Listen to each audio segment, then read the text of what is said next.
तो आज के लेक्चर में बच्चों हम लोग टॉपिक कवर करने वाले हैं properties of function and ITF. सबसे पहले तो एक काम करते हैं, ये जो पैराबोला है इसको बना लेते हैं। रूट है, एक रूट 0 है, एक रूट पाई है। यहाँ कहीं पर होगा π/6, यहाँ कहीं पर होगा π/4, आफ्टर दैट आएगा π/3 और इसका बिल्कुल मिड पॉइंट होगा। मिड पॉइंट क्या होगा? π/2। अगर आप कंटिन्यू करते हैं और अच्छे से क्वेश्चन ट्राई करते हैं तो डेफिनेटली मान के चलिए ताबड़तोड़ रैंक आप निकालने वाले हो। इस पैराबोला का इस लाइन से बिहेवियर चेक करते हैं।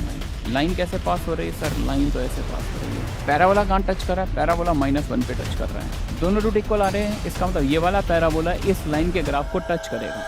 हेलो प्यारे बच्चों, मैं हूं राजीव रस्तोगी और आप देख रहे हैं पेन कलर सीरीज का एपिसोड नंबर 5। यहां पर आपको मैथ्स की हर टफ प्रॉब्लम का मिलता है one shot treatment, simple tricks, clear concept और फुल कॉन्फिडेंस के साथ।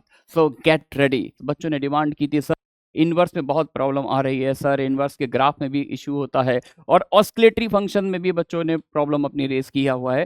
और बच्चों का ये कहना भी था कि सर अगले टॉपिक में सर आप लिमिट कंटिन्यूटी की जब आप बात करें तो सैंडविच थ्योरम को भी कवर कर लें।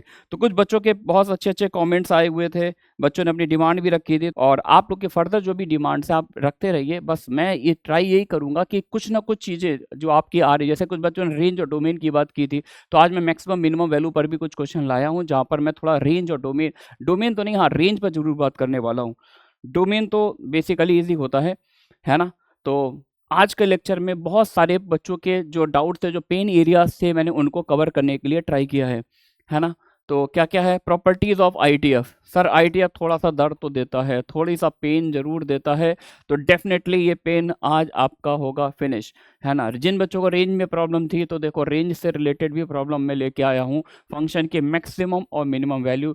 और एज यूजुअल पेन किलर में चैलेंजिंग प्रॉब्लम ना हो तो फिर काय बात का पेन यार, तो ये तो हमें करना ही करना है। तो चलिए हो जाइए तैयार, उठा लीजिए अपनी कॉपी और पेन और लग जाइए काम पर। पहला क्वेश्चन ये रहा स्क्रीन पर, देखिए fx एक क्वाड्रेटिक पॉलिनोमियल है। fx क्या है? x² - पाई है। देख क्वेश्चन बहुत ध्यान से पढ़ना, क्वेश्चन ध्यान से पढ़ना।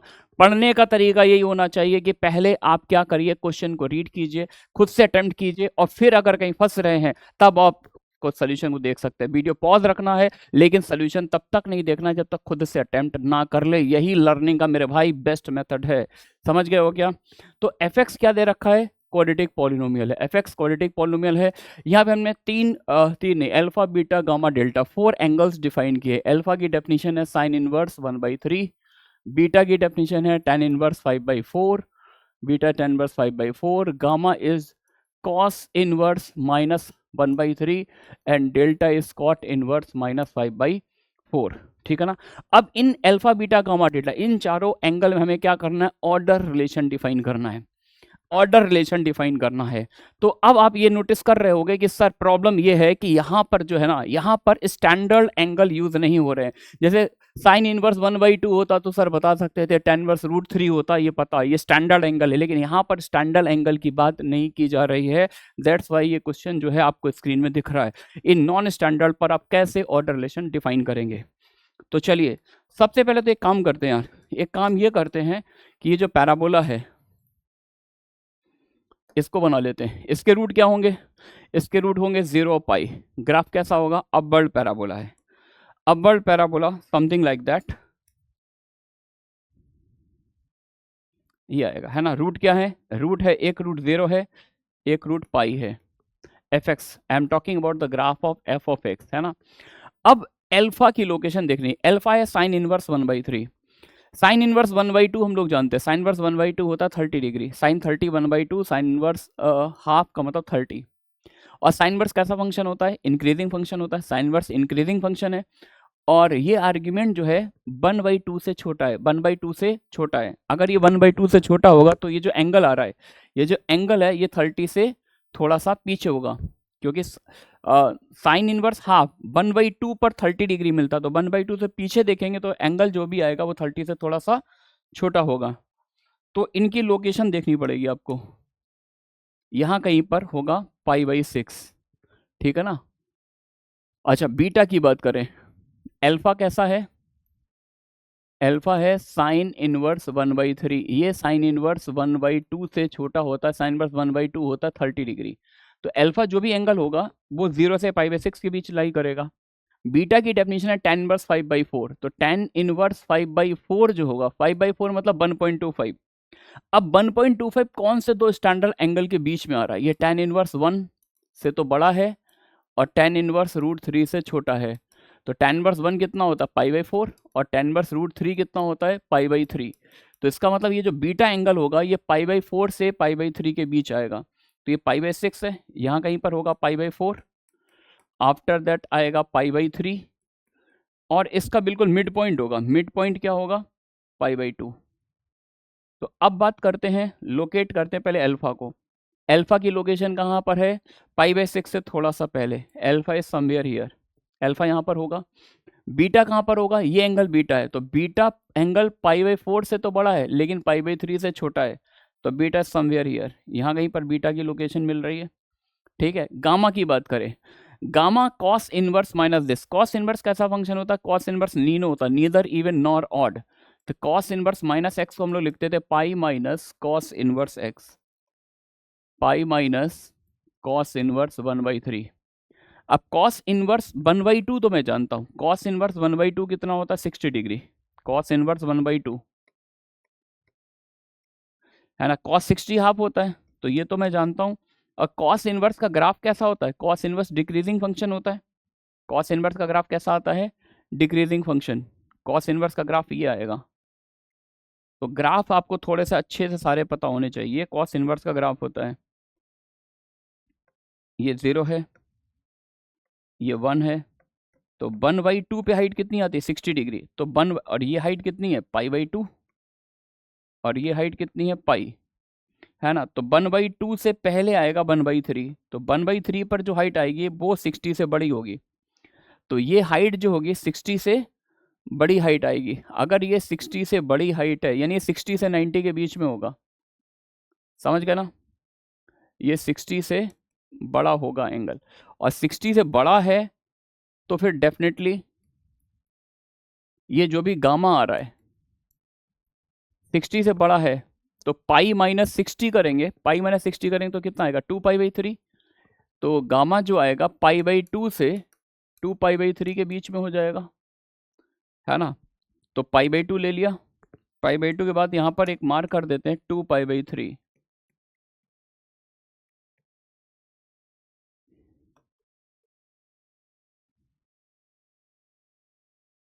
ये मार्क कर दिया 2π/3, ठीक है ना। आफ्टर दैट कॉट इनवर्स की बात करते हैं, डेल्टा की बात करते हैं। डेल्टा की डेफिनेशन क्या है? Cot inverse -5/4। कॉट इनवर्स -5/4 को लिखें। कॉट इनवर्स भी कैसा फंक्शन होता है? कॉट इनवर्स यार कैसा होता है? नीनो, neither even nor odd, properties of inverse trigonometric function. इसको मैं कैसे लिखूंगा? Pi minus cot inverse 5/4, pi minus cot inverse 5/4। अब 5/4 कॉट इनवर्स भी कैसा फंक्शन होता है? डिक्रीजिंग फंक्शन होता है। और 5/4 पर ये तो कोई स्टैंडर्ड एंगल है नहीं, तो स्टैंडर्ड एंगल नहीं है तो मैं ऐसा कह सकता हूं कि कॉट इनवर्स 5/4 जो होगा, मतलब 5/4 1 से √3 के बीच में आ रहा है। 5/4 जो है 1 से √3 के बीच में आ रहा है, तो √3 इससे बड़ा है, तो बड़े आर्ग्यूमेंट पर कॉट इनवर्स की वैल्यू छोटी होती है और छोटे पर बड़ी, क्योंकि कॉट इनवर्स कैसा फंक्शन? डिक्रीजिंग। तो ये जो डेल्टा आएगा कॉट इनवर्स √3 कैसा है? √3 मतलब हो गया कॉट इनवर्स 1 तो हो गया π/4, और √3 हो गया 30 डिग्री। तो डेल्टा 30 से 45 के बीच में है। डेल्टा का 30 से 45 के बीच में, डेल्टा नहीं सॉरी, कॉट इनवर्स 5/4, ये 5/4 पर जो वैल्यू आ रही है ये π/6 से π/4 के बीच में आ रही है। अब पाई माइनस π/6 करेंगे, पाई माइनस π/4 करेंगे तब तो π/4 आ जाएगा। पाई माइनस π/4 मतलब 3π/4, और पाई माइनस π/6 मतलब 5π/6। तो यहाँ पे 2 पॉइंट मुझे मार्क करने, एक तो मुझे मार्क करना है 3π/4 और एक पॉइंट मुझे मार्क करना है 5π/6, है ना। अब दोनों की लोकेशन को लेके आते पिक्चर में, जरा देखना। डेल्टा तो समझ में आ गया, पाई माइनस π/6 मतलब 5π/6, यानी ये जो इंटरवल आ रहा है ये 5π/6 से बड़ा है। 5π/6 तो इसका अपर बाउंड आएगा, और 3π/4 सॉरी, इसको ऐसा करता हूँ, यहाँ लिखता हूँ 3π/4। 3π/4 से बड़ा है, 5π/6 से छोटा है, तो 3π/4 से 5π/6 के बीच में कहीं पर आएगा डेल्टा, ये डेल्टा आएगा, है ना, ये डेल्टा आएगा। और गामा की लोकेशन कहाँ पे, π/2 से 2π/3, गामा इज समवेयर हियर है, gamma is very very close to vertex, gamma जो है वर्टेक्स के सबसे ज़्यादा क्लोज होगा। तो नियर अबाउट लोकेशन हमने बना दी है, अगर आप देख रहे हैं तो near about location alpha beta gamma delta की मैंने प्लॉट कर दी। एग्जैक्ट तो हम बता नहीं सकते क्योंकि हमारे पास एग्जैक्ट वैल्यूज नहीं है इनकी, है ना। अब जरा देखिए 0 से पाई के बीच के हर पॉइंट पर फंक्शन का ग्राफ एक्सिस के नीचे आ रहा है, यानी सारे पॉइंट पर वैल्यू निगेटिव आ रही है, तो जो लेस निगेटिव होगा वो डोमिनेट करेगा, जो मोर निगेटिव होगा वो सबसे कम होगा। तो अब वर्टेक्स पर देखेंगे सबसे ज्यादा निगेटिव वैल्यू आ रही है, तो वो पॉइंट जो वर्टेक्स से सबसे ज्यादा दूर होगा वो लेस निगेटिव होगा, जो सबसे ज्यादा पास होगा वो सबसे कम होगा। तो वर्टेक्स से सबसे ज्यादा पास कौन है, गामा। तो इन सब में किस पॉइंट पर फंक्शन वैल्यू सबसे ज्यादा कम होगी, गामा पर सबसे कम होगी, है ना। तो सबसे कम की बात करें तो सबसे कम गामा देखो 3 जगह आ रहा है, और सबसे ज्यादा कहां पर वैल्यू आएगी, जो वर्टेक्स से सबसे ज्यादा दूर होगा, सब वर्टेक्स से डेल्टा से भी ज्यादा दूर है अल्फा, क्योंकि यार ये 60 है और ये डिस्टेंस 60 से भी ज्यादा है, इधर ये 60 से कम है, तो अल्फा डोमिनेट कर रहा है, alpha is the boss, alpha पर वैल्यू लेस निगेटिव है, गामा पर सबसे ज्यादा निगेटिव है, तो अल्फा डोमिनेट कर रहा है, यानी इधर से इन दोनों में से कोई सही है और इधर से इन 3 में से, यानी फाइनल आंसर बोले ये तो रिजेक्ट हो गया क्योंकि डोमिनेट डेल्टा नहीं कर रहा, डोमिनेट अल्फा कर रहा है। अब इसका मतलब या तो मुझे ये आंसर देना या फिर ये, क्योंकि अल्फा पर वैल्यू सबसे बड़ी आ रही है, लेस निगेटिव, अल्फा पर ये आ जाएगी, अल्फा पर वैल्यू ये आ रही है, बीटा पर ये आ रही है, गामा पर ये और डेल्टा पर ये। डायग्राम से देखना सबसे ज्यादा वैल्यू कहां पर आ रही है, अल्फा पर, है ना।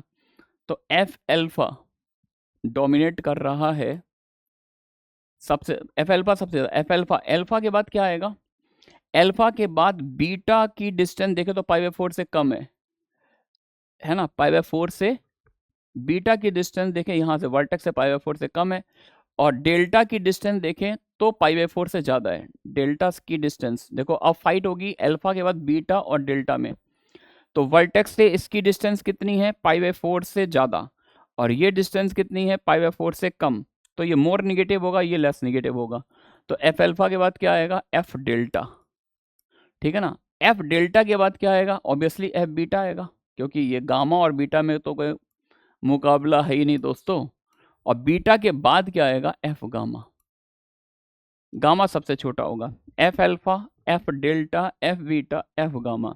तो यानी जब एग्जैक्ट वैल्यू ना होना तो हम लोग नियर अबाउट कुछ वैल्यू निकालकर कंपेयर कर सकते हैं, ठीक है।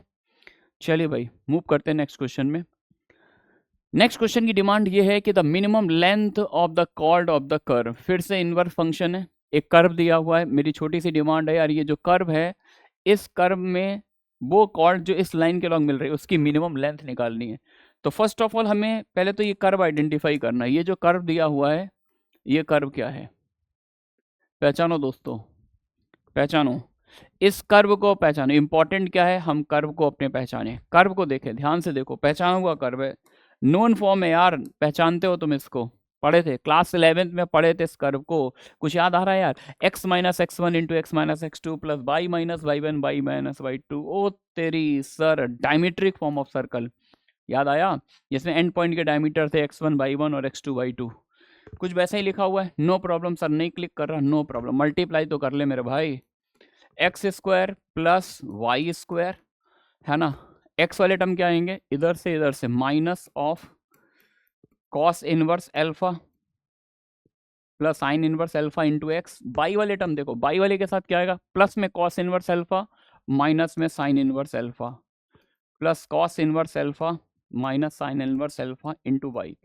कांस्टेंट टर्म देखेंगे तो plus sine inverse alpha cos inverse alpha, अच्छा कांस्टेंट टर्म कैंसिल हो रहा है, देखो यहाँ से प्लस में आएगा और यहाँ से माइनस में, पहचानो दोस्तों, पहचान रहे हो क्या, यस सर पहचान लिया, ये तो π/2 हो गया, π/2 बन गया, इसका मतलब है ये एक डायमेट्रिक फॉर्म ऑफ सर्कल दिख रही है, X square plus Y square minus π/2 X plus cos inverse alpha minus sine inverse alpha into by equal to 0, तो बेसिकली सर्कल है और सर्कल में कॉर्ड की लेंथ निकालना है, तो कॉर्ड की लेंथ निकालना नॉट ए टफ डील। अच्छा सर्कल है तो मैं बिल्कुल जानना चाहूँगा यार कि तुम सेंटर मुझे बताओ, तुम मुझे रेडियस बताओ।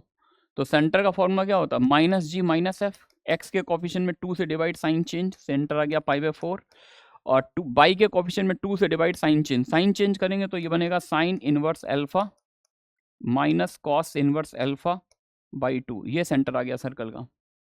ठीक है। अच्छा सर्कल में कांस्टेंट टर्म नहीं है तो एक बात ये भी है कि circle this circle passes through the origin, circle passes through the origin, circle origin से पास हो रहा है। ठीक है। अब सर्कल का सेंटर ये रहा, सर्कल ऑरिजिन से पास हो रहा है। डिमांड ये है कि आप सर्कल की वाली कॉर्ड की लेंथ बताइए जो इस लाइन के अलॉन्ग आ रही है, मतलब कॉर्ड की मिनिमम लेंथ बताइए, लेकिन वो कॉर्ड किस लाइन पर बन रही है, एक्स इक्वस टू पाई/4, एक्स इक्वस टू पाई/4। तो एक काम करते थोड़ा डायग्राम बनाते, फील बेटर आएगी। ये तो हमने कोऑर्डिनेट एक्सेस बना लिया, X axes and Y axes, है ना। फील करना, पहले हमने क्या बना ली, कोऑर्डिनेट एक्सेस बना ली। ठीक है। अब हमें सर्कल की कॉर्ड किस लाइन पर निकालनी, एक्स इक्वल टू पाई/4, यानी इस लाइन पर जो सर्कल कॉर्ड कट करता है वो वाली लेंथ को मिनिमाइज करना है। तो पहले तो हमने इस लाइन को ही बना लिया यार, इस लाइन को ही बना लिया। ये लो भाई, X equal to constant is the line parallel to Y axis, X equal to पाई/4 लाइन बना ली। अब जरा सोचना, सर्कल का सेंटर का कोऑर्डिनेट भी बता रहा है, सर्कल का सेंटर इसी लाइन पे लाई कर रहा है, सर्कल का सेंटर इसी लाइन पे लाई कर रहा है, इसका मतलब सर्कल का सेंटर इस लाइन पे लाई कर रहा है, इसका मतलब ये लाइन सर्कल की क्या बन जाएगी, डायमीटर। ये लाइन सर्कल के लिए क्या बन जाएगी, डायमीटर, है ना। Centre lies on the line, क्योंकि जैसे जैसे अल्फा वेरी करेंगे ना तो एक्स कोऑर्डिनेट तो पाई/4 ही है, मतलब ये सर्कल का सेंटर ऊपर नीचे मूव करेगा अल्फा को वेरी कराने से, कभी ऊपर जाएगा कभी नीचे जाएगा कभी एक्स एक्सिस पर होगा, है ना। Centre lies on the line X equal to पाई/4, है ना। सर्कल सेंटर इस लाइन पे लाई कर रहा है, इसका मतलब ये लाइन सर्कल की क्या बन गई, diameter. Therefore the line x equal to पाई/4 becomes the diameter of circle. अच्छा अगर ये लाइन सर्कल की डायमीटर है, अगर ये लाइन सर्कल की डायमीटर है और मुझे कॉर्ड की लेंथ मिनिमम निकालनी है, कॉर्ड की लेंथ मिनिमम निकालने का मतलब है कि डायमीटर मिनिमम हो, डायमीटर मिनिमम होने का मतलब रेडियस मिनिमम हो, रेडियस मिनिमम हो। अच्छा रेडियस क्या होती है कि सर सेंटर की किसी भी पॉइंट से डिस्टेंस ले लो, सर सेंटर की किसी भी पॉइंट से डिस्टेंस।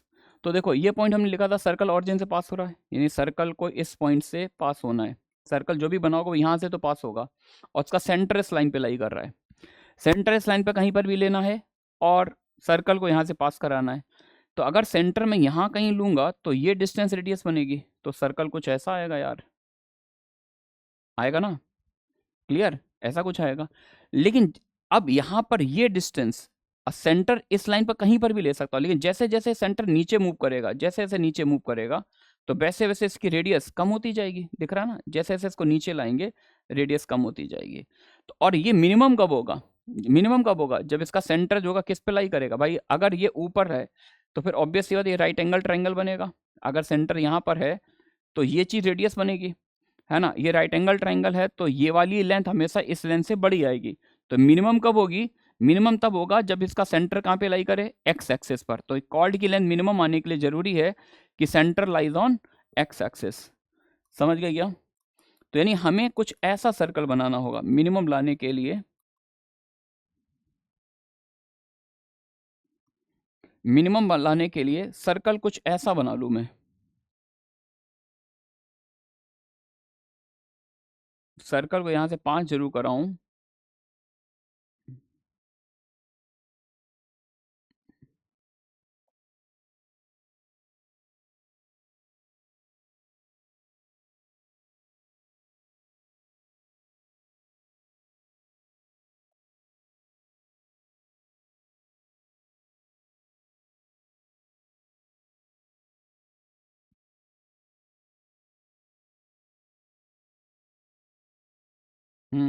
अब सही है। इस तरह का सर्कल अगर मैं बनाऊं, यानी इस पॉइंट को सेंटर ले लूं, है ना, जब मैं इस पॉइंट को सेंटर लूंगा तो उस केस में रेडियस क्या बन जाएगी भाई, इस लाइन का कौन सा पॉइंट है जो इससे मिनिमम डिस्टेंस पर है, वो पॉइंट यही तो हो गया। तो ये जो लेंथ दिख रही है यही चीज रेडियस बन जाएगी सर्कल की, है ना। इसको ओ बोल देते हैं, इसको पी बोल देते हैं। तो ये ओ पी, हमें कॉर्ड की लेंथ निकालनी, हमें कौन सी लेंथ चाहिए थी, कॉर्ड की लेंथ, यानी ये वाली लेंथ। ये सपोज कर लो पॉइंट ए है, ये बी है, तो मुझे ए बी लेंथ निकाली, ए बी डायमीटर है, तो ये और ये सब रेडियस ही तो है। तो minimum radius of circle equal to OP, और ओपी डिस्टेंस कितनी है, π/4, है ना। Therefore minimum length of cord,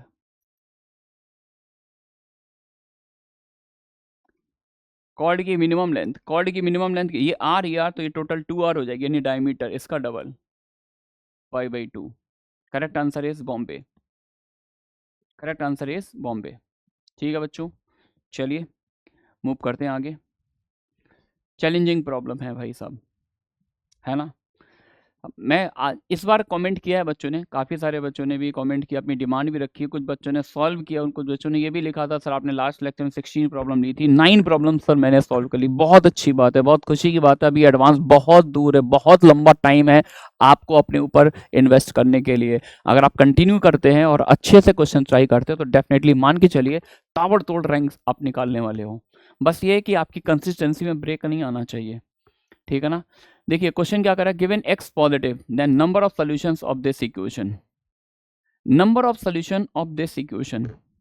एक बड़ी गंदी सी इक्वेशन दिख रही है यार, बहुत गंदी सी इक्वेशन दिख रही है, और मैं पूछ रहा बताइए इस इक्वेशन के पॉजिटिव x में कितने सॉल्यूशन आएंगे, है ना। आपको सर इसमें कुछ तो दिख रहा है, एक e पावर x वाली फैमिली दिख रही है, एक पाई पावर x वाली फैमिली दिख, सर दो डिफरेंट फैमिली दिख रही है क्या बच्चों।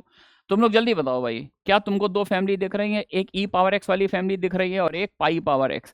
तो क्या हम दोनों फैमिली को अलग अलग कर लें। क्या तुम्हें ये भी दिख रहा है सर दोनों फैमिली बिल्कुल सिमिलर है, बस सिमेट्री दिख रही, जैसा e पावर x के साथ है वैसा ही पाई पावर x के साथ है। तो तुम इस मिक्स प्रॉब्लम को थोड़ी देर का भूल जाओ, तुम बस मेरी इतनी बात सुनो। तुम ये बात बताओ, क्या तुम इस प्रॉब्लम को सॉल्व कर सकते हो। थोड़ी देर के लिए पाई वाले टर्म डिलीट कर दिए मैंने, पाई पावर है ये भी डिलीट किया, ये भी डिलीट किया, ये भी डिलीट किया। अब तुम्हें मैंने ये क्वेश्चन दिया, बस तुम ये सोच के बताओ क्या तुम ये क्वेश्चन सॉल्व कर पाओगे। है रास्ता तुम्हारे पास, पाई भूल जाओ, केवल मैंने तुम्हें प्रॉब्लम को छोटा कर दिया, e power x plus 1/e पर। ओ तेरी सर AMGM लगा लेंगे, लगा भाई, लगा AMGM। x पॉजिटिव है तो e पावर x का ग्राफ देखा ही हम लोगों ने, पॉजिटिव x से e पावर x के ग्राफ की हाइट 1 से ज़्यादा होती है, AMGM लगाओगे तो ये वैल्यू हमेशा 2 या 2 से बड़ी मिलेगी। अच्छा e पावर x के ग्राफ की हाइट 1 से इन्फिनिटी है, e पावर x के ग्राफ की हाइट 0 पर 1 देता है, e पावर 0 1, लेकिन 1 से बढ़ाएंगे इंक्रीजिंग फंक्शन इन्फिनिटी तक जाएगा। Cot inverse infinity, cot inverse decreasing function होता है, इन्फिनिटी पे वैल्यू 0 देगा, कॉट इनवर्स 1 कितना देता है, π/4, है ना। तो आप सोच रहे हो कि रेंज से आंसर निकलेगा क्या, अरे भाई π/4 में, यानी अब इस ओवरऑल फंक्शन की रेंज की बात करें, अगर हम इस ओवरऑल फंक्शन की रेंज की बात करें तो इस ओवरऑल की रेंज क्या आएगी, π/4 डालेंगे तो 4/π, 4/π से इन्फिनिटी, ये 4/π से इन्फिनिटी के बीच की वैल्यू लेगा किसी भी x पर, और ये वैल्यू 2 से बड़ी लेगा।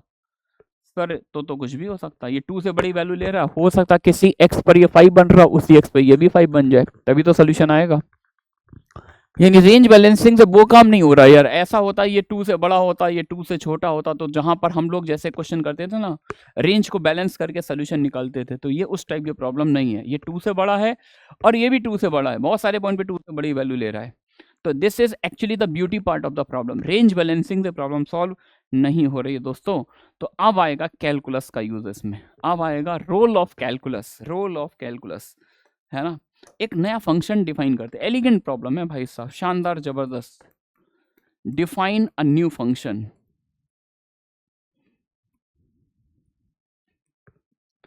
मुझे इस इक्वेशन के सोल्यूशन चाहिए थे, रेंज बैलेंसिंग AMGM सब लगा के देख लिया, कोई काम नहीं कर रहा है, कुछ काम नहीं कर रहा है, दो दे रखे थे हमने, सिंगल ही कर लिया हमने, हटाओ यार पाई पावर x, केवल सिंगल खेलो आप, है ना। सोल्यूशन नहीं मिला, हमने एक नया फंक्शन डिफाइन किया यार, इस टर्म को इधर शिफ्ट कर लिया और ई पार एक्स को एक नया नाम दे दिया टी, ई पार एक्स को एक नया नाम दे दिया टी। तो हमने फंक्शन डिफाइन किया cot inverse T into T plus one by T.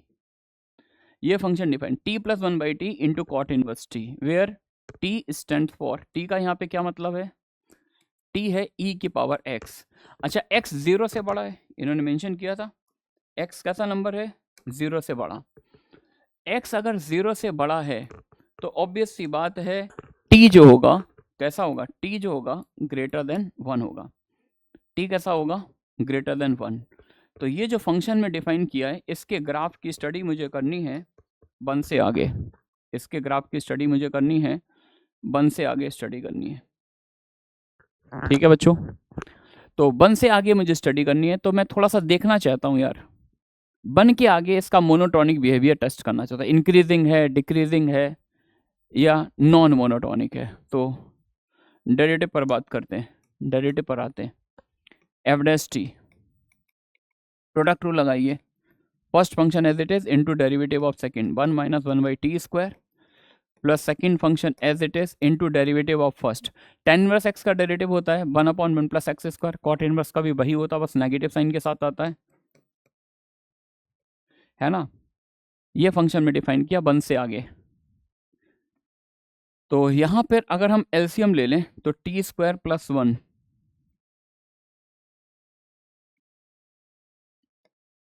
Cot inverse T minus 1 by T square into cot inverse T. यहाँ पर जरा देखना बच्चों, टी स्क्वायर प्लस 1 ऊपर और नीचे से कैंसिल हो जाएगा तो बचेगा क्या, T square plus 1 minus 1 by T ही बचेगा, आई थिंक ये बच जाएगा, ठीक है।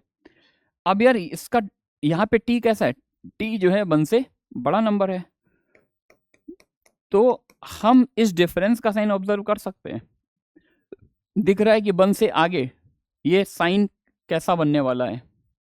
अगर मैं टी 1 से बड़ा लेता हूँ, कॉट इनवर्स 1 से बड़ा, ये भी निगेटिव ये भी निगेटिव, और 1 पर तो मेरे ख्याल से 1 पर दोनों बराबर हो जाएंगे, 1 से बड़ा लेंगे तो एक मिनट एक काम करते, रुक जाओ ऐसे मत करो, इसको इसके साथ क्लब कर लो, इसको इसके साथ, है ना।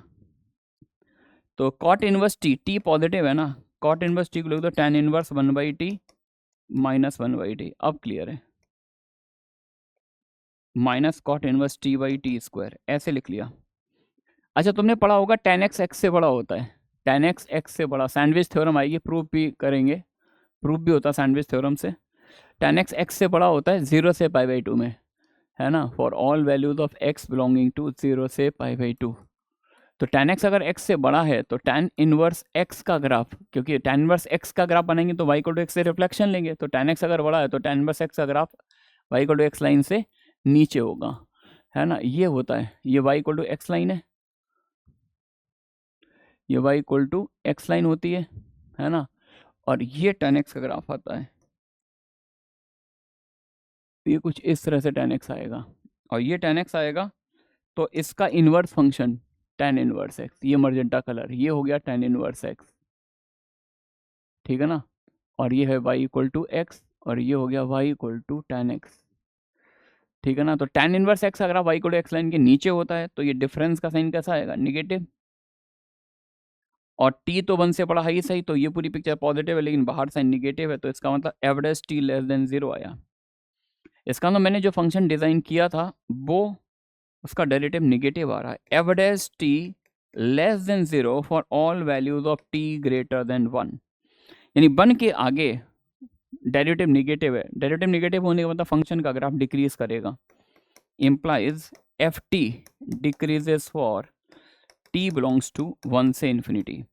1 से इन्फिनिटी में डेरिवेटिव फंक्शन का ग्राफ डिक्रीज कर रहा है, अगर 1 से इन्फिनिटी में फंक्शन का ग्राफ डिक्रीज कर रहा है तो लेट कर लो कुछ इस तरह का ग्राफ आ रहा है, तो एग्जैक्ट क्या है उससे मतलब नहीं, 1 से इन्फिनिटी में अगर ग्राफ डिक्रीज कर रहा है तो 1 से इन्फिनिटी के बीच में कोई पॉइंट t लेता हूँ और वहाँ पर मैं फंक्शन की वैल्यू निकालता हूँ, तो वो वैल्यू इन्फिनिटी पर जो लिमिटिंग वैल्यू उससे बड़ी होगी, है ना। अगर फंक्शन का ग्राफ डिक्रीज कर रहा है तो क्या मैं ऐसे लिख सकता हूँ, यानी एफ ऑफ टी बड़ा होगा सबसे छोटे, अगर फंक्शन अगर 1 से इन्फिनिटी तक डिक्रीज कर रहा तो सबसे छोटी वैल्यू कहाँ देगा? इन्फिनिटी पर। इन्फिनिटी पर सबसे छोटी वैल्यू देगा, यानी इन्फिनिटी से पहले किसी भी फाइनाइट पॉइंट पर जो हाइट आ रही होगी वो इन्फिनिटी पर लिमिटिंग वैल्यू से ज़्यादा होगी। तो F T greater than equal to limit T tending to infinity F T, है ना, लिख सकते हैं। अब टी टेंडिंग टू इन्फिनिटी पर एफ टी निकाल लो। एफ टी ये रहा, T plus 1/t into cot inverse T, है ना। F T greater than equal to this where ये टी जो मैंने लिया, ये वाला टी किधर है? 1 से इन्फिनिटी के बीच में है। This implies F T greater than limit T tending to infinity T square plus 1/t into cot inverse T. ये लिमिट सॉल्व करनी पड़ेगी, है ना। This implies F T greater than limit T tending to infinity cot inverse T, T positive है तो cot inverse T को लिख सकते हैं tan inverse 1/t, T square plus 1 upon T into tan inverse of 1/t। अब tan inverse 1/t को ऐसे कर लेंगे, 1/t tan inverse F x upon F x 1 को टेंड करता तो 1/t से डिवाइड, 1/t से मल्टीप्लाई। या तुम लोग ये समझो tan इनवर्स का आर्ग्यूमेंट अगर 0 को टेंड कर रहा तो tan इनवर्स को यहाँ से डिलीट कर सकते हैं। tan इनवर्स को यहाँ से डिलीट कर देंगे तो ये सीधा टी स्क्वायर बन जाएगा। या तुम ऐसे समझ लो 1/t से डिवाइड दे दिया, 1/t से मल्टीप्लाई कर दिया तो 1/t ये तो बन जाएगा 1, 1/t से मल्टीप्लाई वो टी स्क्वायर बन जाएगा। और इस लिमिट का आंसर क्या आ रहा है? 1 आ रहा है। इस लिमिट की वैल्यू क्या आ रही है? 1 आ रही है। इसका मतलब हुआ F T is always greater than 1 whatever we the value of T in this interval. इसका मतलब टी 1 से इन्फिनिटी के बीच का कोई भी पॉइंट लूँ, 1 से इन्फिनिटी तक मैं कोई भी फाइनाइट पॉइंट लूँ, वहां पर ग्राफ की हाइट निकालूँ, वो वाली हाइट 1 से बड़ी होगी, है ना। यानी इस पूरे इंटरवल में ये थ्योरी ट्रू है, 1 से इन्फिनिटी के बीच के किसी भी पॉइंट पर फंक्शन की वैल्यू 1 से बड़ी है। इसका मतलब है एफ टी हमने क्या लिया था? एफ टी हमने यही तो लिया था, यानी cot inverse T into T plus 1/t, ये 1 से बड़ा है।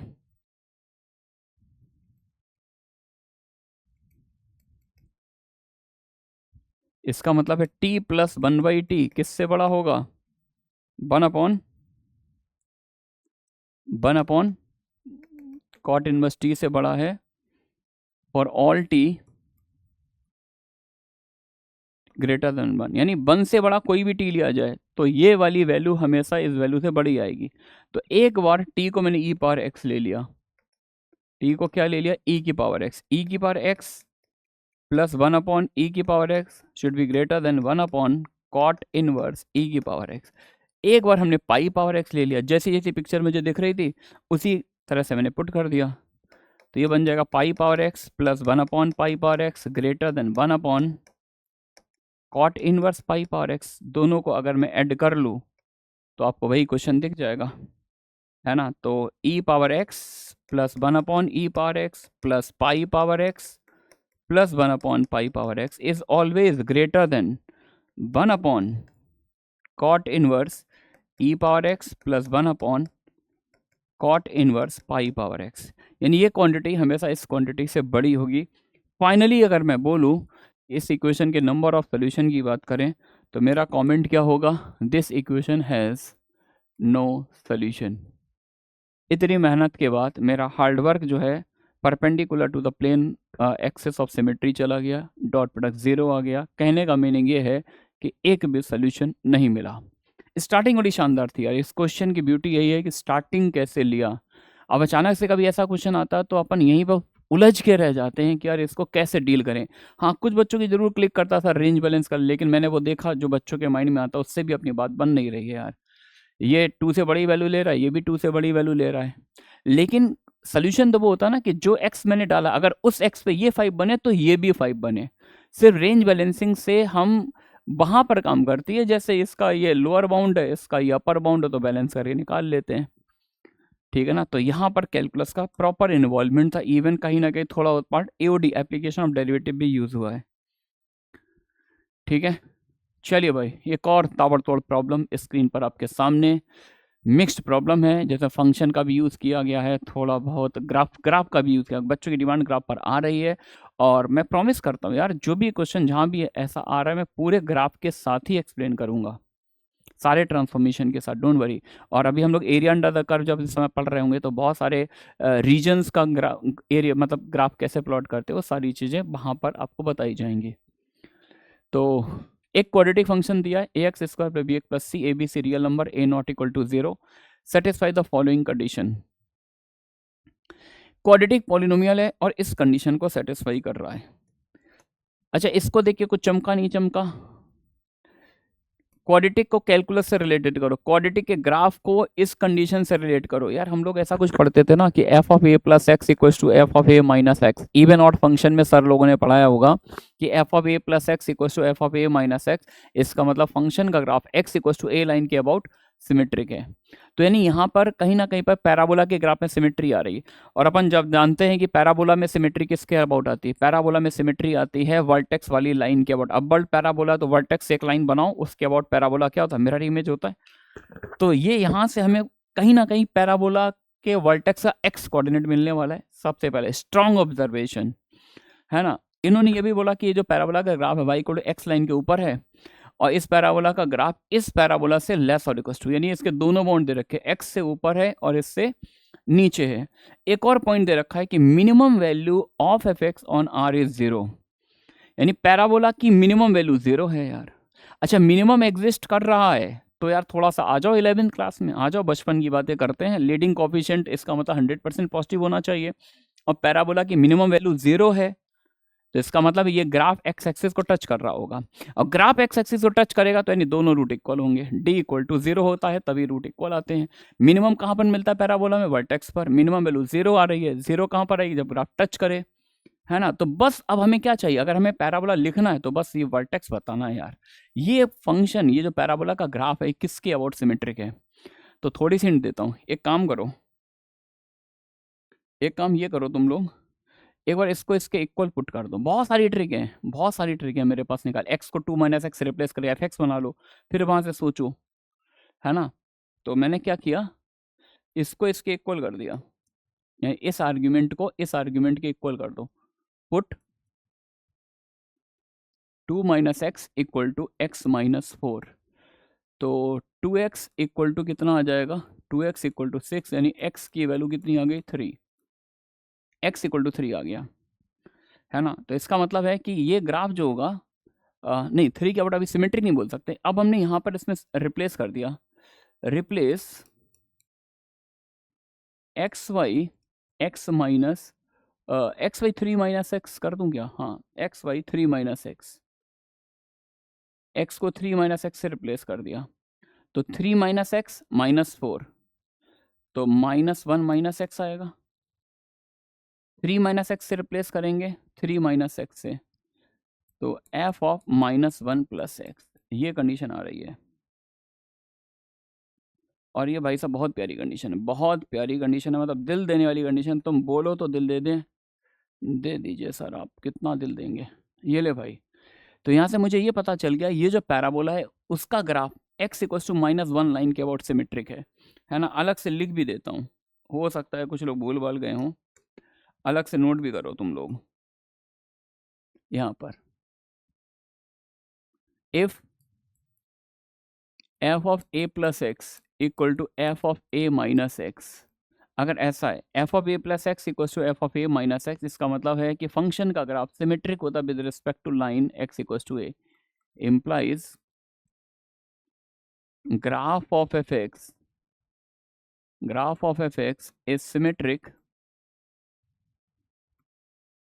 with respect to line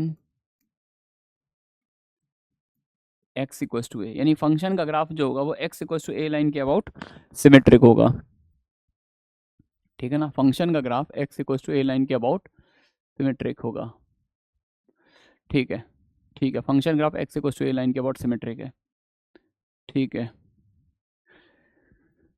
मतलब कुछ ऐसे समझ लो, ग्राफ की अगर मैं बात भी कर लूँ,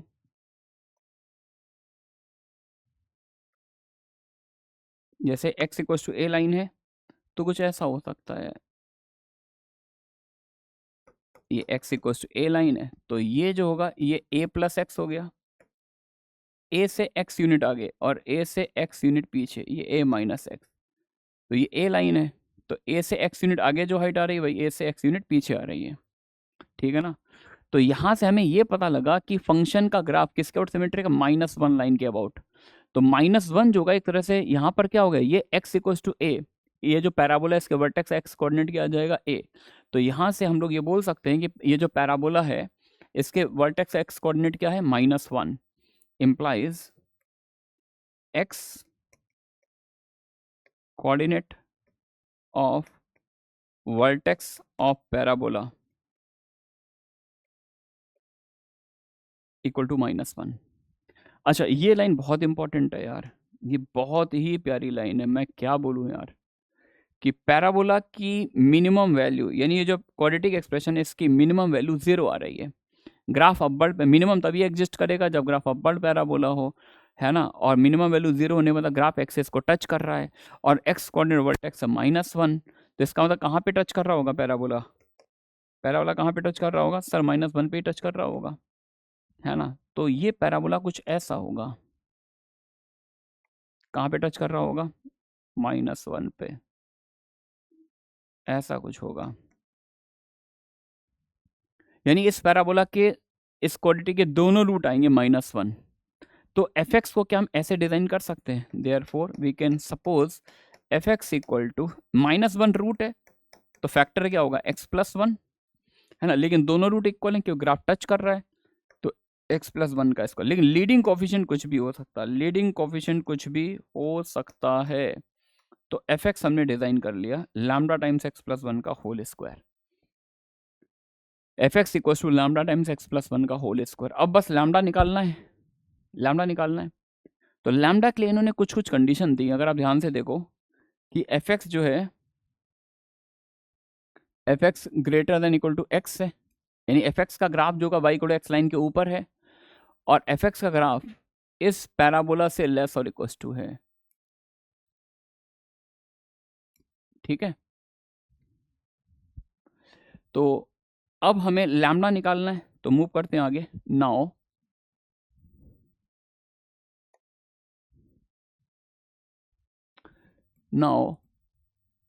एफ एक्स कैसा है, greater than equal to X है और लेस और इक्वल टू x+1 का होल स्क्वायर बाई 4 है ना।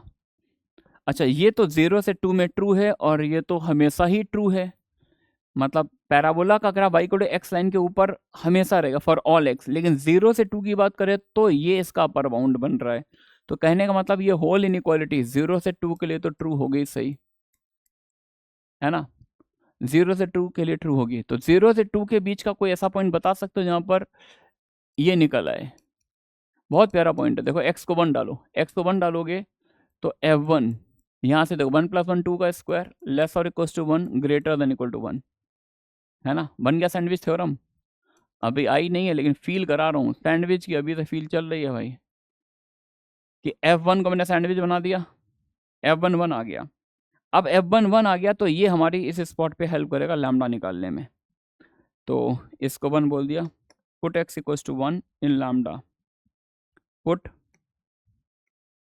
x इक्वल टू 1 इन 1, तो 1 इक्वल टू लैम्डा टाइम 1+1 का स्क्वायर, 1+1 का स्क्वायर का मतलब कितना हो गया 4, तो लैम्डा की वैल्यू आ गई 1/4, और लैम्डा 1/4 है तो इसका मतलब एफ एक्स हमारे पास आ जाएगा 1/4 इंटू x+1 का होल स्क्वायर, x+1 का होल स्क्वायर। भाई साहब ये आ रहा है एफ एक्स आ गया 1/4 इंटू x+1 का होल स्क्वायर। तो ये वाला काम कर लिया हमने एफ एक्स निकाल लिया, ठीक है। तो यहाँ से हमारे पास एफ एक्स पूरा आ चुका है। अब नीचे से क्वेश्चन पढ़ना स्टार्ट करते हैं। अब कह रहे हैं there exist T belongs to R, T एक रियल नंबर, ऐसा real number such that F of X plus T less और equal to X for all values of X belongs to 1 से m। कह रहे टी एक ऐसा real number exist करता है जिसके लिए ये लाइन का ग्राफ इस पैराबोला के ग्राफ पर डोमिनेट कर रहा है। अभी क्या था, लाइन का ग्राफ मतलब एफ एक्स का ग्राफ पैराबोला डोमिनेट कर रहा था लाइन पर, पैराबोला डोमिनेट कर रहा था लाइन पर। एक काम करते, रुक जाओ, आगे बढ़ने से पहले इसका ग्राफ बना लेते हैं, इस पैराबोला का लाइन से बिहेवियर देखते हैं, क्योंकि ये बोला गया ना पैराबोला का ग्राफ इससे हमेशा ऊपर रहना चाहिए। आगे पढ़ने से पहले इस पैराबोला का इस लाइन से बिहेवियर चेक करते हैं भाई, कैसा बिहेवियर है इसका। लाइन कैसे पास हो रही है सर? लाइन तो ऐसे पास हो रही है, y equal to X line है।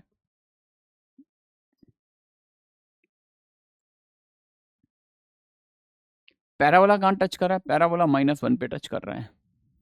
तो एक काम करते हैं, मुझे चेक करना है कि जब मैं ये पैराबोला बनाऊंगा तो ये पैराबोला इस लाइन के हमेशा ऊपर रहेगा, टच करेगा, या कट कट तो खैर नहीं करेगा क्योंकि fx हमेशा इससे बड़ा है। तो पुट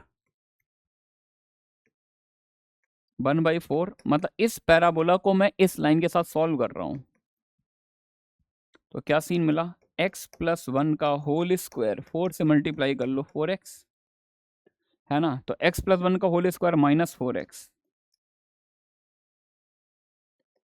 इक्वल टू 0, और ये क्या बन जाएगा? x - 1 का होल स्क्वायर इक्वल टू 0। इसका मतलब दोनों रूट इक्वल आ रहे हैं, दोनों रूट इक्वल आ रहे हैं। इसका मतलब ये वाला पैराबोला इस लाइन के ग्राफ को टच करेगा, ये वाला जो पैराबोला है वो इस लाइन के ग्राफ को टच कर रहा है। करा दो टच यार। ये जो पैराबोला है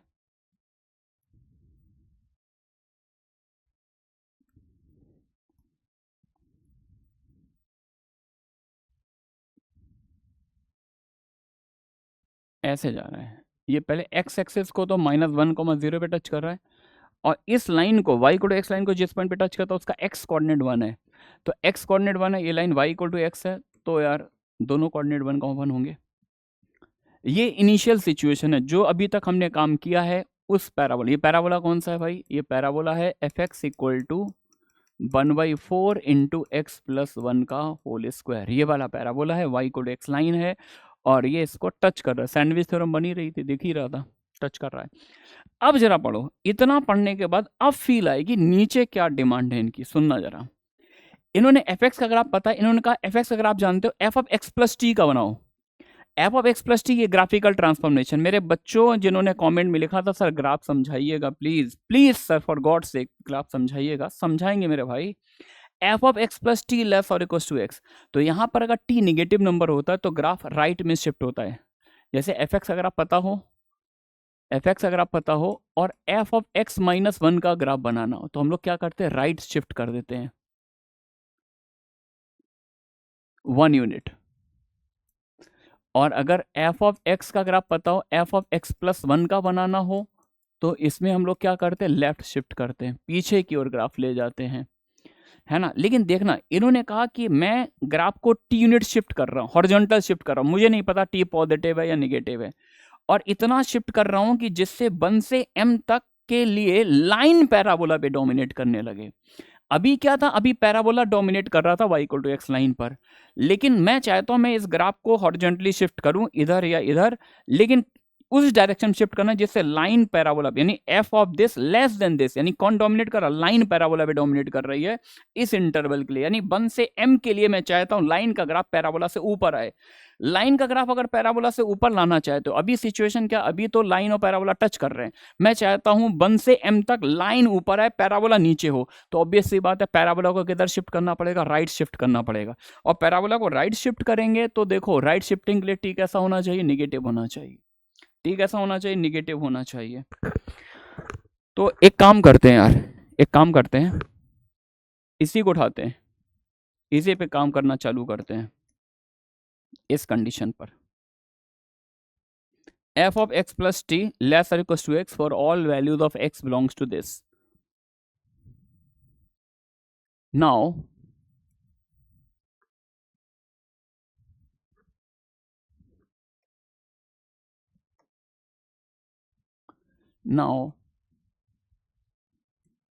f of x plus t less or equals to x है ना, for all values of x belongs to 1 से m। यानी हमने क्या किया? पैराबोला के ग्राफ को t यूनिट हम राइट शिफ्ट करेंगे, क्योंकि राइट शिफ्ट करेंगे तभी लाइन ऊपर आएगी पैराबोला के। अच्छा, fx की वैल्यू जानता हूं मैं, fx मुझे पता है, ये है fx, तो f of x plus T क्या होगा? अरे भाई इसी में x को x प्लस टी से रिप्लेस कर दो, तो ये बन जाएगा 1/4 into X plus T plus 1 का होल स्क्वायर लेस और इक्वल टू एक्स, और ये ट्रू होना चाहिए for all values of X belonging to 1 to m, है ना। तो 1 से m तक। तो एक काम करते हैं, पुट एक्स इक्वल टू 1, मतलब 1 के आगे ट्रू हो, मतलब इसको टी यूनिट राइट शिफ्ट कर रहा हूँ, टी यूनिट शिफ्ट कर रहा हूँ, और मैं चाहता हूँ 1 के आगे, 1 के आगे तक, कहाँ तक गॉड नोस, लाइन डोमिनेट करे। तो एक बार मैंने देखा जब मैं x को 1 लेता हूँ तब यहाँ पे t पर क्या केस बनता है। x को 1 लिया तो ये तो t प्लस 2 का होल स्क्वायर आएगा लेस और इक्वल टू 4, तो T square plus 4t plus 4 less और इक्वल टू 4, यानी t कहाँ से कहाँ तक आएगा, माइनस टी प्लस 4, -4 से 0, है ना। t आएगा -4 से 0, और t नेगेटिव नंबर है, यानी अगर हम 1 के आगे किसी भी पॉइंट तक, 1 के आगे किसी भी पॉइंट तक लाइन को पैराबोला पे डोमिनेट करना चाहते हैं तो हमें -4 से 0 तक, मतलब -4 से 0 तक किसी भी पॉइंट पर शिफ्ट करना पड़ेगा, है ना। तो मैंने एक काम किया, एक काम ये किया कि ये जो लाइन है y equal to X, initially क्या था, इनिशियल सीन तो ये था कि पैराबोला लाइन को टच कर रहा था। अब मैं इसको शिफ्ट कर रहा हूँ, कितना शिफ्ट कर रहा हूँ, t -4 से 0 आ रहा है ना। तो अगर मैं t को क्या लेता हूँ, -4, सर -4 ही क्यों ले रहे हैं, मैं एक्सट्रीम केस लेके देख रहा हूँ। t को -4 लूंगा, t को -4 लूंगा तो f of x plus T कितना आएगा, then f of x plus T ये है 1/4 इंटू एक्स माइनस 3 का होल स्क्वायर, यानी अब पैराबोला किसको टच करने लगेगा, पैराबोला किस पॉइंट पे एक्स एक्सिस टच करेगा, 3,0 पर, 3,0 पर टच करेगा। अभी -1,0 पे कर रहा था, हमने इसको 4 यूनिट राइट शिफ्ट कर दिया, 4 यूनिट राइट शिफ्ट करेंगे तो अब पैराबोला टच कर रहा है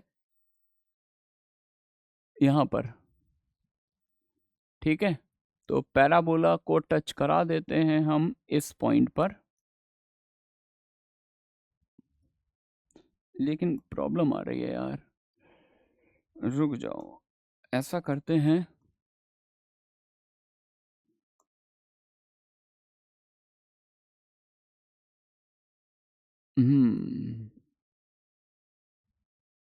अब सही है।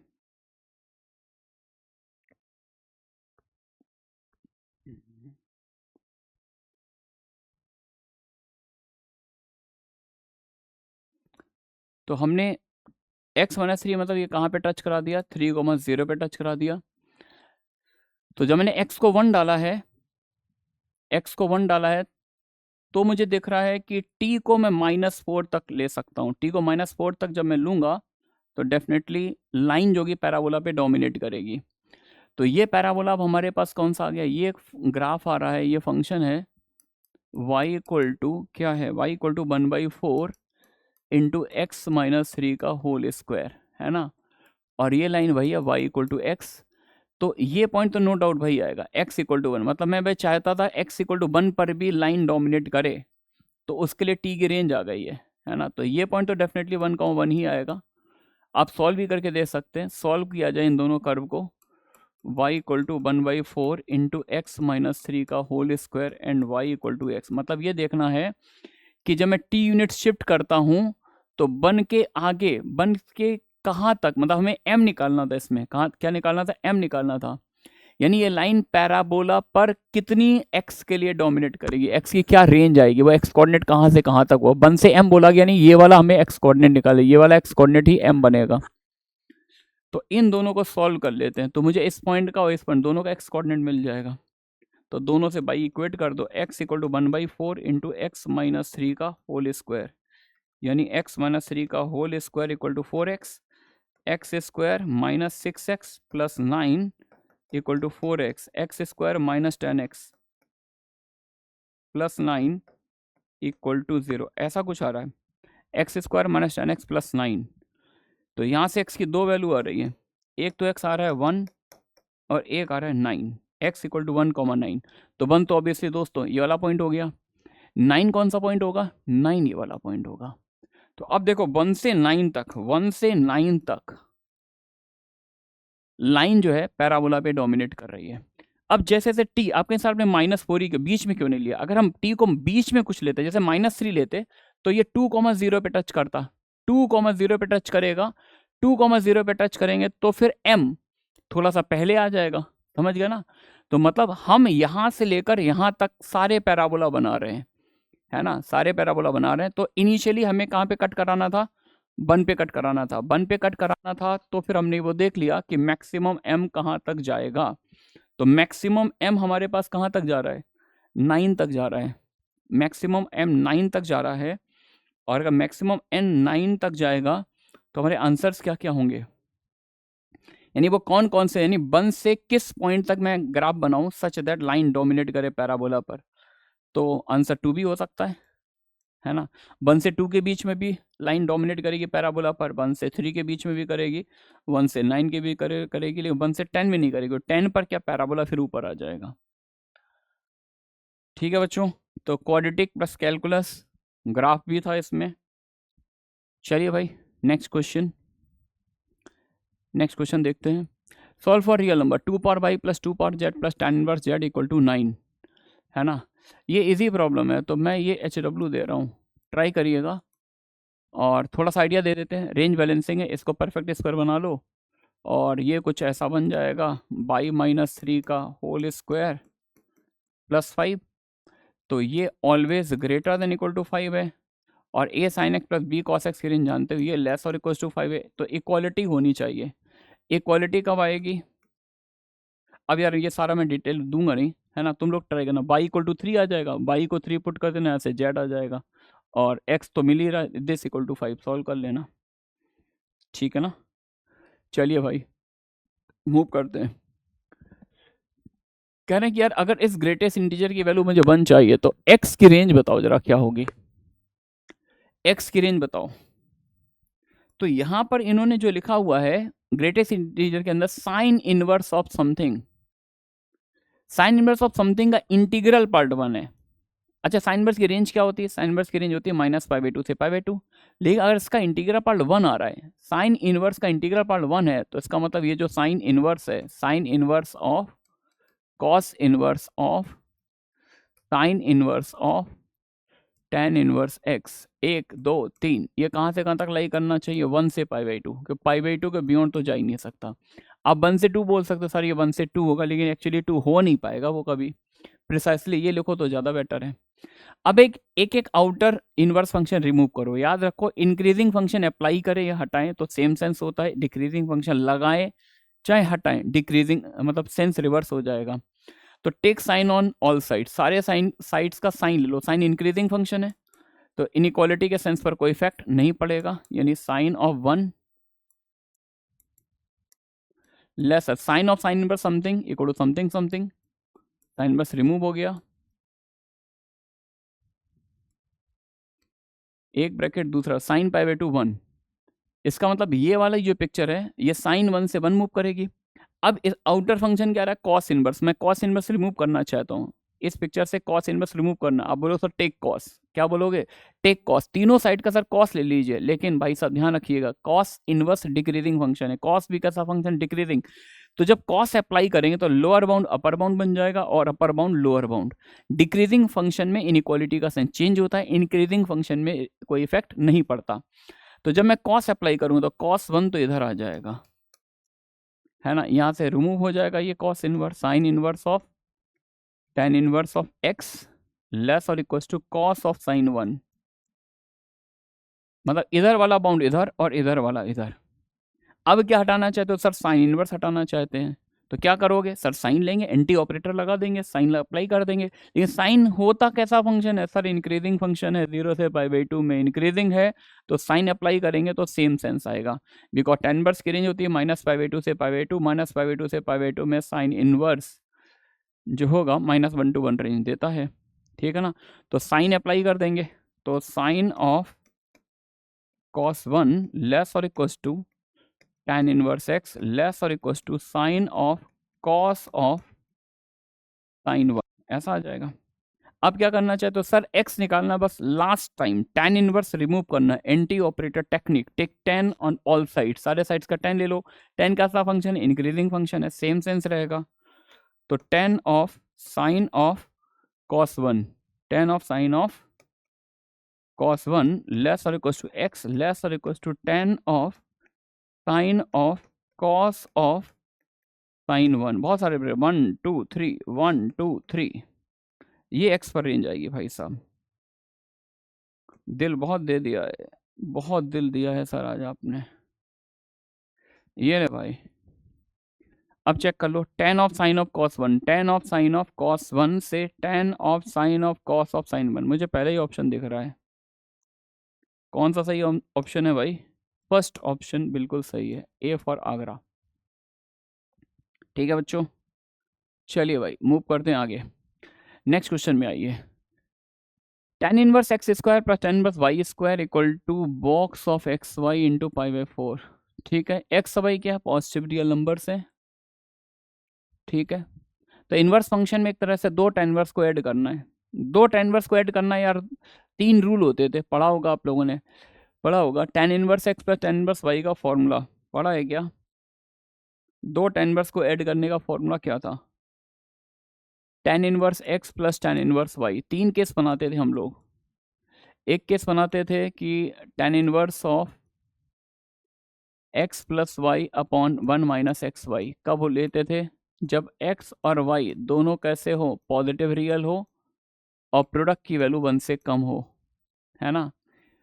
और दूसरा केस लेते थे कि अगर प्रोडक्ट 1 से बड़ा है, तो यही बन जाता था pi minus tan inverse of x plus Y upon 1 minus X Y. ये कब लगाते थे?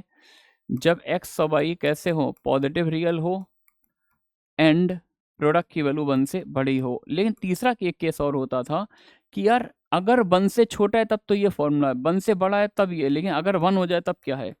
अगर एक्स वाई इक्वल टू 1 हो जाए तो एक्स वाई 1 होने मतलब Y equal to 1 by X हो जाएगा। बाई क्या बन जाएगा भाई? एक्स वाई 1 होने का मतलब Y equal to 1 by x, और बाई 1 बाई एक्स यहाँ पुट कर दो, tan inverse x plus tan inverse 1 by x. लेकिन x है कैसा, पॉजिटिव नंबर, तो tan इनवर्स 1 बाई एक्स को cot इनवर्स एक्स बोल सकते हैं, तो tan inverse x plus cot inverse x, उसके में सीधा आंसर आएगा पाई बाई 2। जब प्रोडक्ट 1 होता है तो tan inverse x plus tan inverse 1 by x मिला के क्या बन जाएगा, पाई बाई 2। तो इन्हीं सब का इसमें यूज आने वाला है। चलिए भाई गेम को स्टार्ट करते हैं। तो सबसे पहले यार मुझे यहाँ पे फॉर्मूला लगाना है, तो बात करनी पड़ेगी एक्स वाई पर। एक्स वाई कैसा है, 1 से छोटा है, 1 से, अच्छा पॉजिटिव तो है ही सही, तो निगेटिव तो होगा नहीं है, और निगेटिव अगर हो गया तो tan इनवर्स की रेंज भी समझते हो। tan इनवर्स जो होता है ना, पॉजिटिव रियल नंबर पर रेंज कैसी देता है, 0 से पाई बाई 2। वो तो कोई भी 6 में से कोई भी इनवर्स फंक्शन ले हम, इक्वालिटी नहीं आती, कोई भी इनवर्स फंक्शन ले तो 0 से पाई बाई 2 ये भी रेंज देगा, ये भी 0 से पाई बाई 2 रेंज देगा। तो टोटलिटी की बात करें, टोटल जो देख रहा है लेफ्ट हैंड साइड 0 से पाई के बीच आएगा, ये एक एंगल होगा जो 0 से पाई के बीच होगा। तो अगर ये 0 से पाई के बीच है तो बॉक्स एक्स वाई जो होगा ज़्यादा ज़्यादा 4 हो सकता है। तो यहाँ से हमने देख लिया कि बॉक्स एक्स वाई, अच्छा ये पाई भी नहीं हो सकता क्यों, पाई से तो छोटा ही है।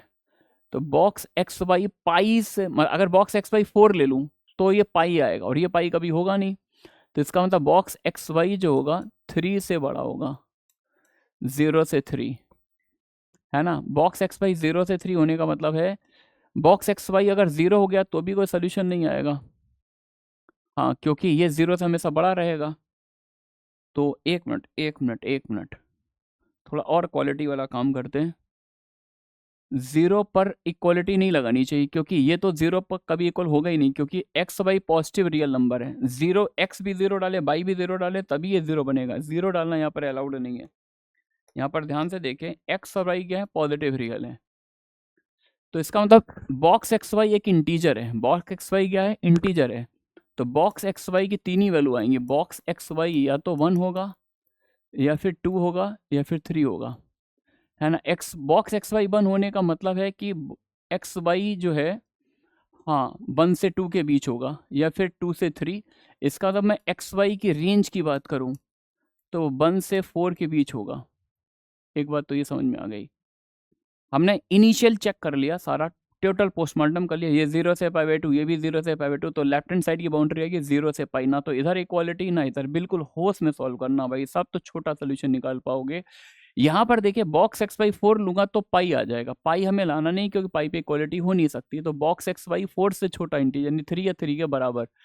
यहाँ पर 0 से बड़ा होगा क्योंकि अगर ये 0 बन गया तो ये 0 कभी बनेगा नहीं, तो 0 से 3 के बीच में कौन कौन सी इंटीजर, 3, 1, 2, 3, तो यानी xy अगर 1 है तो 1 से 2, 2 है तो 2 से 3, 3 है तो 3 से 4, फाइनली बॉक्स xy 1 से 4 होगा, यानी xy की वैल्यू 1 से तो बड़ी रहेगी, 1 से बड़ी रहेगी तो इनमें से कौन सा फॉर्मूला यूज होगा, ये वाला फॉर्मूला यूज होगा, केवल और केवल ये वाला फॉर्मूला। तो सिंस बैलेंसिंग के लिए जो xy यूज हो रहा है वो 1 से बड़ा है, therefore 1 implies tan inverse x, दो tan इनवर्स को ऐड करने का रूल क्या होगा, pi plus tan inverse x plus y upon 1 minus X Y, है ना, equal to box x Y into π/4। ठीक है भाई, एक्स वाई अगर 1 से बड़ा है तो ये नंबर निगेटिव हो जाएगा, ये नंबर कैसा दिख रहा है, निगेटिव दिख रहा है। एक काम करते हैं, इसको उधर ले जाते हैं और इसको जो है लेफ्ट हैंड साइड में लेके आते हैं, इसको लेफ्ट हैंड साइड में लाएंगे तो पाई मैंने ले लिया कॉमन, या एक सेकंड पहले इसको लिख लेते हैं, इसको राइट साइड में ले जाएंगे तो बाहर माइनस आएगा, लेकिन tan इनवर्स ऑड फंक्शन है तो उस माइनस की सप्लाई मैंने अंदर कर दी और अंदर इसको ऐसे लिख लिया, दिस माइनस इस। अब एक्स वाई अगर 1 से बड़ा नंबर है तो ये क्वांटिटी, ये पूरा आर्ग्यूमेंट कैसा हो गया, पॉजिटिव आर्ग्यूमेंट है। अब पॉजिटिव आर्ग्यूमेंट पे tan इनवर्स के ग्राफ को देखें तो रेंज क्या देता है, 0 से π/2 देता है, तो ये तो मैं उधर लिया, इसको इधर लाया था, तो इन दोनों से मैंने पाई ले लिया कॉमन, तो 1 minus box x y upon 4, ऐसी कुछ एक इक्वेशन बन रही है ना। अब फाइनल हम लोग बैलेंसिंग करेंगे, यहाँ पर हमने रफ बैलेंसिंग की थी कि भाई इसका इक्विलिब्रियम कब मेंटेन होगा, तो वो इक्विलिब्रियम मेंटेन करने के लिए ये स्ट्रक्चर चाहिए, है ना। नाउ हम 1 बाई 1 हर केस को डिस्कस करेंगे क्योंकि हमें इसको यूनिकली डिफाइन करना है। तो मैं एक केस बनाता हूँ, अगर एक्स वाई 1 से 2 के बीच में है, क्योंकि इसकी रेंज आ रही है 0 से π/2, तो अगर एक्स वाई 1 से 2 के बीच में है ना, देन RHS ऑफ स्टार, देखो लेफ्ट हैंड साइड में तो कुछ करना नहीं, RHS ही देखना है कि ये नंबर सोल्यूशन मिल रहा है तो ये नंबर इस नेटवर्क के अंदर आना चाहिए, 0 से π/2 के अंदर आना चाहिए, इक्वालिटी ना तो इधर है ना इधर है, बिल्कुल होश में रहिएगा। तो बॉक्स एक्स वाई की वैल्यू इस केस में 1 आ जाएगी, 1 माइनस 1/4 3π/4, जबकि 3π/4 इधर है ही नहीं, ये π/2 आगे जाएगा ही नहीं, यानी नो सोल्यूशन मिलेगा, है ना। दूसरा केस ले रहा हूं, अगर एक्स वाई जो है, अगर एक्स वाई 2 से 3 के बीच में है ना, देन RHS ऑफ स्टार कितना हो जाएगा, ये 2 से 3 के बीच में तो इंटी का पार्ट 2 आएगा, 2/4 मतलब 1/2, तो ये π/2 आ जाएगा, यानी इसका मतलब ये जो राइट हैंड साइड की वैल्यू ये एग्जैक्ट π/2 आएगी, लेकिन इसमें π/2 कभी अचीव होगा ही नहीं, tan इनवर्स की वैल्यू कभी π/2 होती ही नहीं है, अप्रोचिंग वैल्यू होती है। फिर से क्या मिला, नो सोल्यूशन। तो 1 से 2 में कुछ हाथ नहीं लगा, 2 से 3 में कुछ हाथ नहीं लगा, तो अब लास्ट चांस है 3 से 4 में देख लेते हैं, देखते कुछ हाथ लगता है नहीं लगता है। अगर एक्स वाई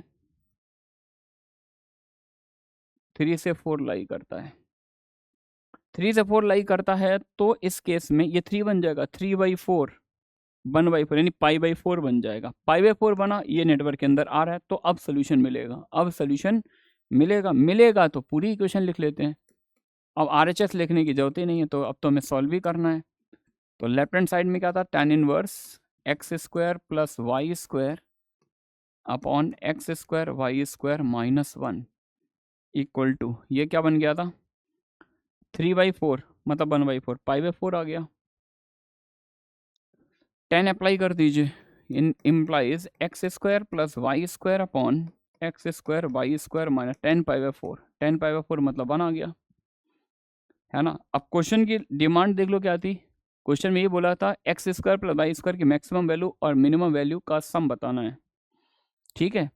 तो यहाँ से हम लोग अगर x square plus Y square निकालें तो x square plus Y square क्या आएगा, एक्स वाई का होल स्क्वायर -1, है ना। और हमें इसी की रेंज चाहिए, बहुत अच्छी बात है। एक्स वाई की रेंज पता है 3 से 4। भाई ये हमें कब मिल रहा है, जब हमने ये वाला काम किया। इससे पहले हमारे सारे वर्क कैसे थे, रेंज बैलेंस नहीं हो रही थी, वर्क तो हम सही कर रहे थे। तो एक्स वाई अगर ऐसा है तो इसका स्क्वायर कहाँ से कहाँ तक लाई करेगा सर, 9 से 16 लाई करेगा। कहाँ से कहाँ तक लाई करेगा, 9 से 16। 1 सब्ट्रैक्ट कर दो दोनों बाउंड्री से, यानी 8 से 15 लाई करेगा। ध्यान से देखना, 8 पर तो इक्वालिटी है लेकिन 15 पर कोई इक्वालिटी नहीं है ना। तो यहाँ पर भी एक जरा सा मिस कर गए तो गड़बड़ हो जाएगा। तो इन्होंने पूछा था x square plus Y square की मैक्सिमम मिनिमम इंटीग्रल वैल्यू पूछी है। तो x square plus Y square max minimum integral value तो 8 आ जाएगी। और मैक्सिमम तो एग्जिस्ट ही नहीं करता, अगर मैक्सिमम पूछता तो हम बोलते डज नॉट एग्जिस्ट, क्योंकि इक्वालिटी है ही नहीं। लेकिन इसीलिए इन्होंने इंटीग्रल वैल्यू पूछी है। तो x square plus Y square की मैक्सिमम इंटीग्रल वैल्यू कितनी आएगी, 22। तो इनका सम कितना होगा, 8 + 20, नहीं सॉरी यार 22 थोड़ी ना है, 14, सॉरी ये वैल्यू कितनी है 14। तो सम कितना आएगा, 14 + 8 कितना हो गया, बैक ऑफ द माइंड सम पहले ही काम कर रहा था, चेक कर लेना भाई एक बार। 14 + 8 22, ठीक है ना। चलिए भाई मूव करते हैं नेक्स्ट क्वेश्चन में। पढ़ लीजिए क्वेश्चन।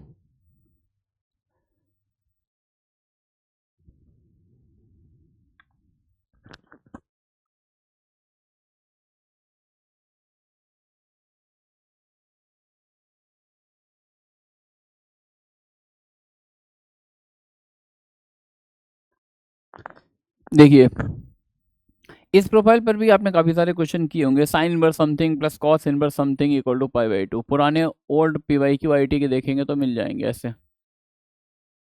अच्छा, sign inverse something plus cos inverse something अगर π/2 हो तो मैं तो एक ही बात बोलता हूँ, ये दोनों समथिंग समथिंग सेम होने चाहिए। बोलो दोस्तों, यही बोलते हो क्या यार। ऐसा तभी ट्रू होगा जब ये वाला समथिंग समथिंग ये वाला समथिंग समथिंग बराबर हो। Sine inverse X plus cos inverse X ही बनता है π/2, यानी केस के इक्वल होना चाहिए।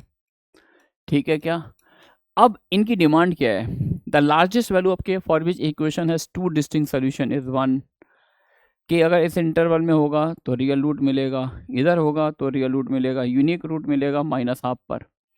ठीक है भाई, तो एक बात तो समझ में आ गया कि भाई इक्वालिटी होल्ड कराने के लिए के इतना लेना पड़ेगा। लेकिन अब बहुत सारी चीज़ें हैं, डोमेन नाम की भी कोई चीज़ है। अब इस क्वाड्रेटिक की रेंज तो यार मैक्सिमम देखा तो इन्फिनिटी तक जाएगा, लेकिन इन्फिनिटी पर क्या साइन वर्स डिफाइंड होगा। साइन वर्स की अपनी लिमिटेशन है, -1 से 1 में ही डिफाइंड होता है। तो एक बार चेक करते हैं यार इसका मिनिमम कितना आ रहा है। मैक्सिमम तो हमें पता है इन्फिनिटी जा रहा है, वहाँ तक हमें नहीं जाना, हमें 1 पे रोकना है कि हम इसका साइन वर्स ले रहे हैं, पिक्चर ही डिफाइंड नहीं होगी। मिनिमम चेक कर लेते हैं यार। मिनिमम कैसे निकाल लेते हैं यार, परफेक्ट स्क्वायर बनाते हैं। तो परफेक्ट स्क्वायर कैसे बनाएंगे, एक्स के कोफिशिएंट के हाफ का स्क्वायर। एक्स का कोफिशिएंट -6 है, हाफ का स्क्वायर मतलब 9 ऐड कर दें। 9 ऐड किया तो 9 सब्ट्रैक्ट भी करना पड़ेगा।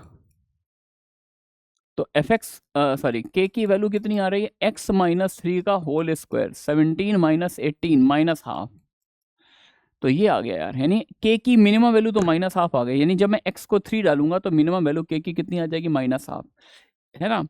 और मैक्सिमम तो ये इन्फिनिटी जा रहा है, लेकिन इन्फिनिटी लेना अलाउड नहीं, क्योंकि के का मैं कॉस इनवर्स भी ले रहा हूँ। तो के कैन नॉट गो बियॉन्ड 1, यानी ये जो क्वांटिटी होगी ये कहाँ से कहाँ तक लाएगी, -½ तो मिनिमम हो गया, मैक्सिमम 1 होना चाहिए, है ना। 1 के बियॉन्ड नहीं जा सकते। तो के की वैल्यू -½ से 1 होनी चाहिए, है ना। तो -½ से 1 दिया हुआ है। The equation must have a real root if.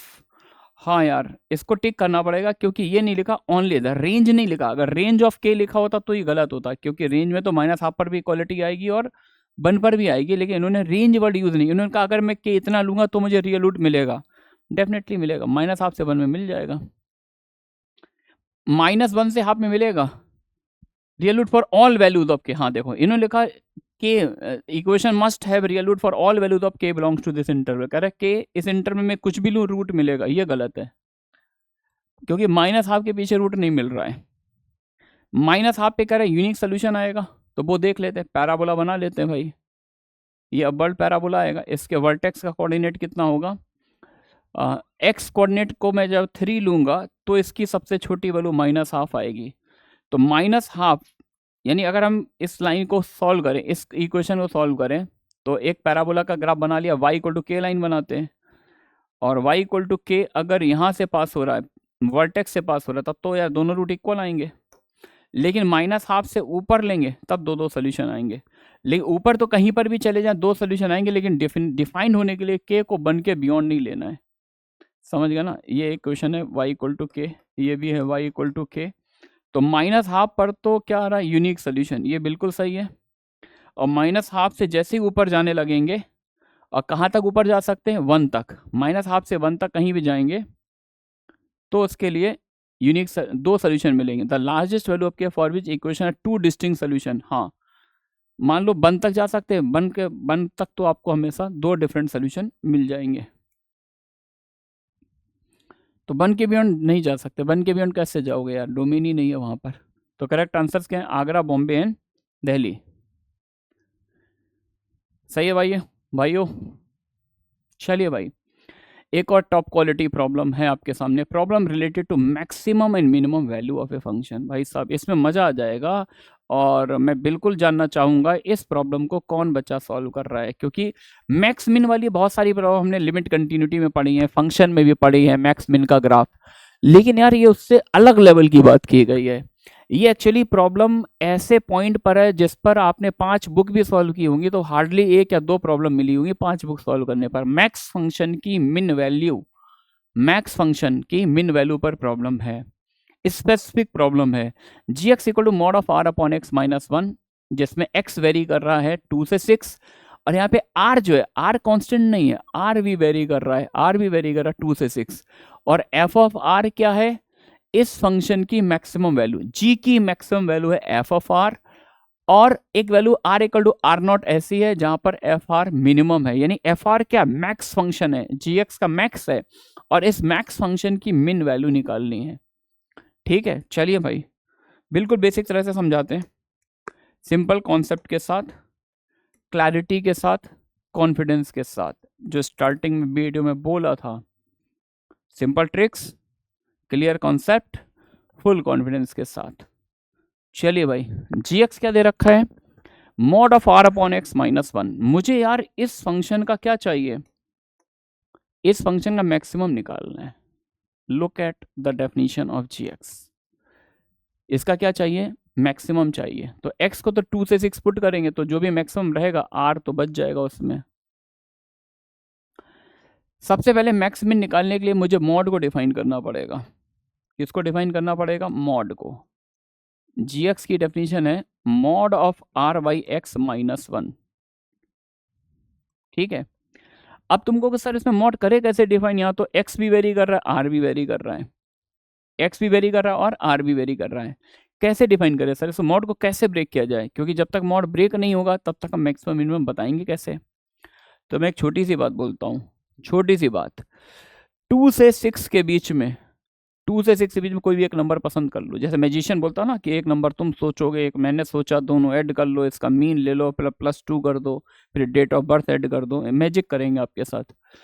2 से 6 के बीच में कोई भी एक नंबर सोच लो, सोच लिया, यस सर, क्या है वो नंबर, अरे हम क्यों बताएं सर, मान लो तुमने 3 पिक किया है, क्या पिक किया है, 3, तो 2 से 3 भी तुमने अगर नंबर पिक किया है 3, तो तुमको gx कुछ ऐसा दिख रहा होगा, r को 3 पुट कर दो, थोड़ी देर का r को फिक्स कर दो, तो केस आसानी से बना पाओगे, ये है ना।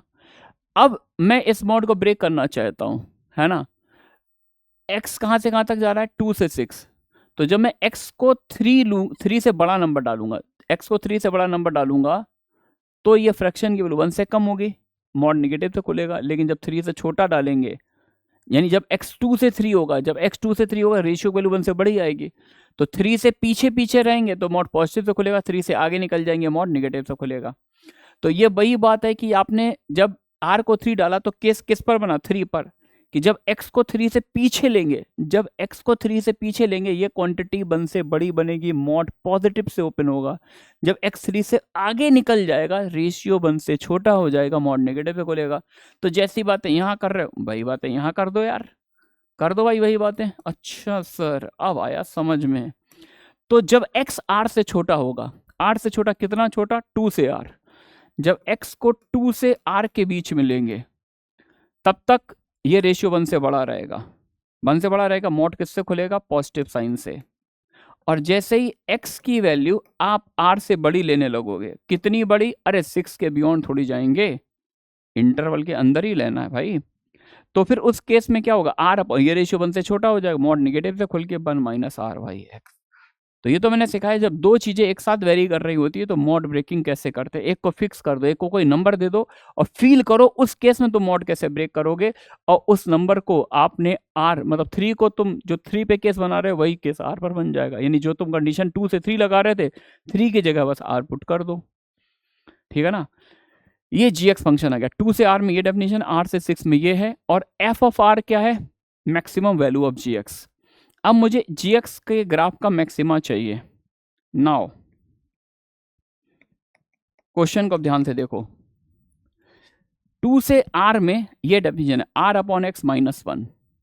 तो जब मैं x को वेरी कराऊंगा 2 से r, x को 2 डालूंगा 3 डालूंगा, मतलब 2 से r तक ले जाऊंगा, तो जैसे जैसे क्या होगा, ये फिक्स है, ये फिक्स है, ये वेरी कर रहा है। तो डिनोमीटर बढ़ाऊंगा तो फ्रैक्शन छोटी होगी, डिनोमीटर बढ़ाऊंगा तो फ्रैक्शन छोटी होगी। तो 2 से r तक जब मैं वेरी करूंगा तो सबसे बड़ी वैल्यू कहां पर मिलेगी, 2 पर ही तो मिलेगी। क्योंकि r/2 मान लो r 5 होता तो r x को 3 पुट करते, फिर 4 पुट करते, तो ये छोटा होता जाता। तो जब x को 2 से r तक वेरी कराएंगे तो सबसे बड़ी वैल्यू कहां पर मिलेगी, जहां पर x सबसे छोटा होगा, r/2 माइनस 1। ये कब मिलेगा, 2 से r के बीच में, तो ये आएगी वैल्यू। अब जब मैं x को r से 6 वेरी कराऊंगा, r से 6 वेरी कराऊंगा, तो ये डिफरेंस मैक्सिमम कब होगा, तो डिफरेंस मैक्सिमम तब होगा जब फ्रैक्शन सबसे छोटी होगी। जिसको सब्ट्रैक्ट करे वो सबसे छोटा कर दो, फ्रैक्शन को सबसे छोटा करना तो सबसे बड़ी वैल्यू डाल दो, 6 डाल दो। ये r/x सबसे छोटा होगा, ये सबसे छोटा होगा, तो डिफरेंस सबसे बड़ा बन जाएगा। तो 1 माइनस r/6 ये कब होगा, जब x होगा r से 6 के बीच में। यानी f ऑफ r की डेफिनेशन आ गई, 2 से r में r/2 माइनस 1, r से 6 में आ गए 1 माइनस r/6, है ना, ठीक है। तो देयरफॉर f ऑफ r, अब एफ आर एक तरह से क्या हो गया, मैक्स फंक्शन है। एफ आर क्या है, मैक्सिमम वैल्यू है। तो एफ आर को बोल देंगे मैक्सिमम ऑफ क्या है, r/2 माइनस 1, 1 माइनस r/6, इन दोनों का मैक्सिमम हो गया, ठीक है।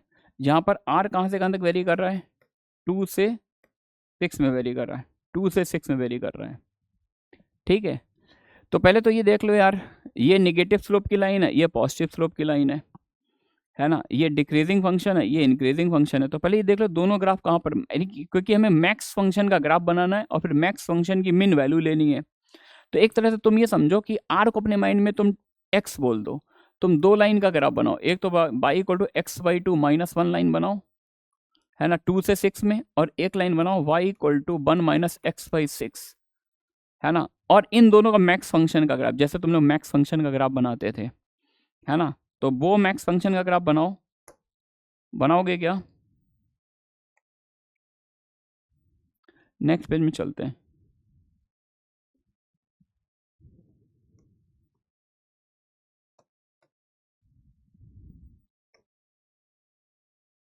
तो पहले ये चेक कर लो यार कि ये दोनों ग्राफ, ये दोनों लाइन किस पॉइंट पे इंटरसेक्ट करेंगे। r/2 minus 1 equal to 1 minus r/6, r/2 minus 1 equal to 1 minus r/6, यानी कितना हो गया, 3r/6 plus r/6, 4r/6 equal to 2, 2 2 जा r इक्वल टू 3। यानी दोनों ग्राफ जिस पॉइंट पे कट करेंगे उसका x कोऑर्डिनेट 3 होगा। तो ये आंसर तो निकल आया, r इक्वल टू r0, उसको फील कराना है। तो दोनों लाइंस के ग्राफ बना देते हैं।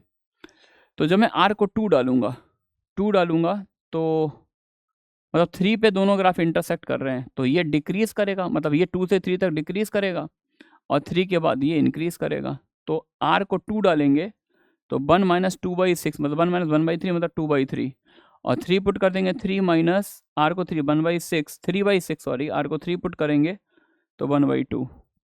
तो 1 माइनस r/6 का ग्राफ बनाते हैं 2 से 3 में। 2 पर वैल्यू आ रही है इसकी 2/3, 3 पर इसकी वैल्यू आ रही है हाफ, है ना, और 6 यहाँ पर है। तो 2 से 3 में जो ग्राफ आ रहा है वो थोड़ा सा डिक्रीजिंग आ रहा है, ऐसा, है ना। पूरा फाइनल मैक्स फंक्शन का ही ग्राफ बना रहे हैं। आप चाहो तो पूरी लाइन बना के मैक्स फंक्शन बना लो, ठीक है। और अब 3 से 6 में 3 पुट करेंगे, 3/2 माइनस 1 3/2 होगा, 6 पुट कर देंगे 6/2, 3 माइनस 1 मतलब 2 हाइट पर, 6 पर ही कहाँ चला जाएगा, 2 हाइट पर चला गया। ये आएगा graph of f of r, है ना, इस पॉइंट का कोऑर्डिनेट।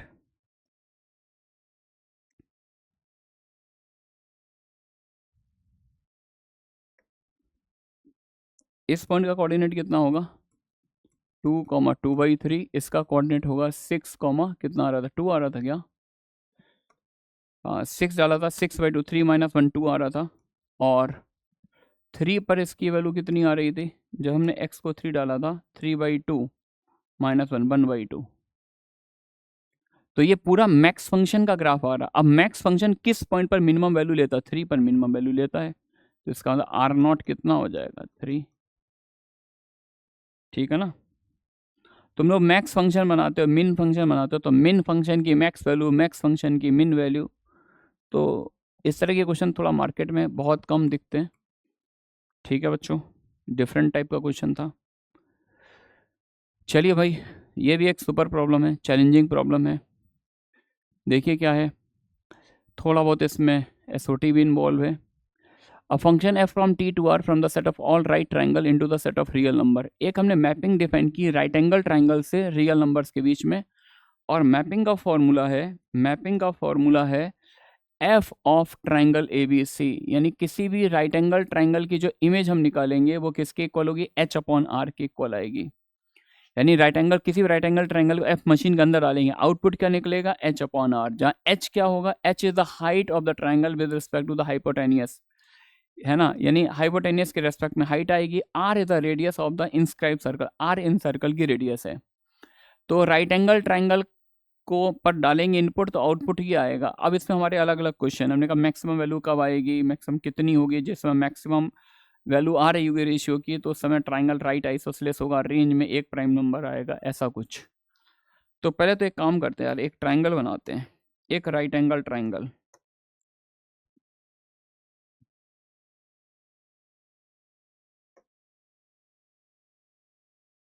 ठीक है। ए बी सी एक हमारा राइट एंगल ट्राइंगल है, a B c right angle triangle है, ठीक है ना। और ए बी सी बोला है तो एक काम ये भी कर लेते हैं, इस साइड लेंथ को मैंने ए लेट कर लिया, ए के अपोजिट वाली साइड ए, बी के अपोजिट वाली साइड बी, और सी के अपोजिट वाली साइड सी, ठीक है। अच्छा एच क्या है, एच इज द हाइट, इन्होंने बोला था h is the height with respect to the hypotenuse, मतलब हाइपोटेनियस पर एल्टीट्यूड की लेंथ समझ लो तुम। इस पिक्चर को इन्होंने एच बोला है, ठीक है, ये एच है, ठीक है भाई। तो अब किसी भी ट्राइंगल की इमेज का फॉर्मूला क्या है, एच अपॉन आर। एच है height with respect to hypotenuse, R है radius of the incircle. तो हाइट को हम लोग ट्राइंगल की साइड लेंथ के टर्म में ऐसे निकाल सकते हैं, area of triangle A B c. ये सब हम लोग कुछ थोड़ा बहुत ज्योमेट्री अगर पढ़ी हो तो हम लोग हाइट को ऐसे भी तो निकालते थे। ट्राइंगल के एरिया को दो तरह से निकालो, ये बेस और ये height, half into base into height, ये एरिया ऑफ ट्राइंगल हो गया। कुछ लोग कहेंगे सर ये तो 90, ये तो हाइपोटेनियस हो गया, राइट एंगल ट्राइंगल को मैं ऐसे देख रहा हूँ सर, ये ए है, ये सॉरी ये बी है, ये बी है, ये सी है, राइट एंगल ट्राइंगल है। तो हाफ बी सी भी तो बोल सकते हैं, half into base into height. तो हाफ से हाफ कैंसिल हो गया, यहाँ से एच निकल आया, एच आ गया B C by A, H आ गया अपने पास बी सी बाई ए, ठीक है, ठीक है ना। अब आर निकालना है, स्मॉल आर निकालना है। स्मॉल आर क्या है, radius of the incircle. तो आर का फॉर्मूला होता है डेल्टा अपॉन एस। इन सर्कल की रेडियस का फॉर्मूला क्या होता है, डेल्टा अपॉन एस। डेल्टा फिर से क्या है, एरिया ऑफ ट्राइंगल। डेल्टा फिर से क्या है, एरिया ऑफ ट्राइंगल। तो area of triangle, area of triangle, area of triangle, area of triangle, area of triangle ऐसे ही ले लो तुम लोग, हाफ बी सी, कैंसिल करने में आसानी रहेगा, बी सी आ रहा ना, एस होता है सेमी पेरीमीटर, सेमी पेरीमीटर, तो A plus B plus C by two, तो बाई टू से बाई टू कैंसिल हो गया। आर आ गया हमारे पास B C upon A plus B plus C, तो एच भी है आर भी है, तो हम एफ का फॉर्मूला लिख सकते हैं, है ना। तो therefore F of any triangle, हमारा फॉर्मूला क्या रेडी हुआ, एच अपॉन आर। एच कितना था, बी सी अपॉन ए, और ये कितना है, B C upon A plus B plus C, तो बी सी से बी सी कैंसिल, ये जंप लेके ऊपर जाएगा, ए प्लस बी प्लस सी अपॉन ए, तो ये निकल आया ए प्लस बी प्लस सी अपॉन ए। डिवाइड भी दे सकते हैं, राइट एंगल ट्राइंगल का केस है, B upon A plus C upon ए, यार इतना आ रहा है, यानी किसी भी राइट एंगल ट्राइंगल की इमेज लेंगे अंडर दिस फंक्शन, तो हमारे पास इमेज का फॉर्मूला आ रहा है 1 plus B by A plus C by ए।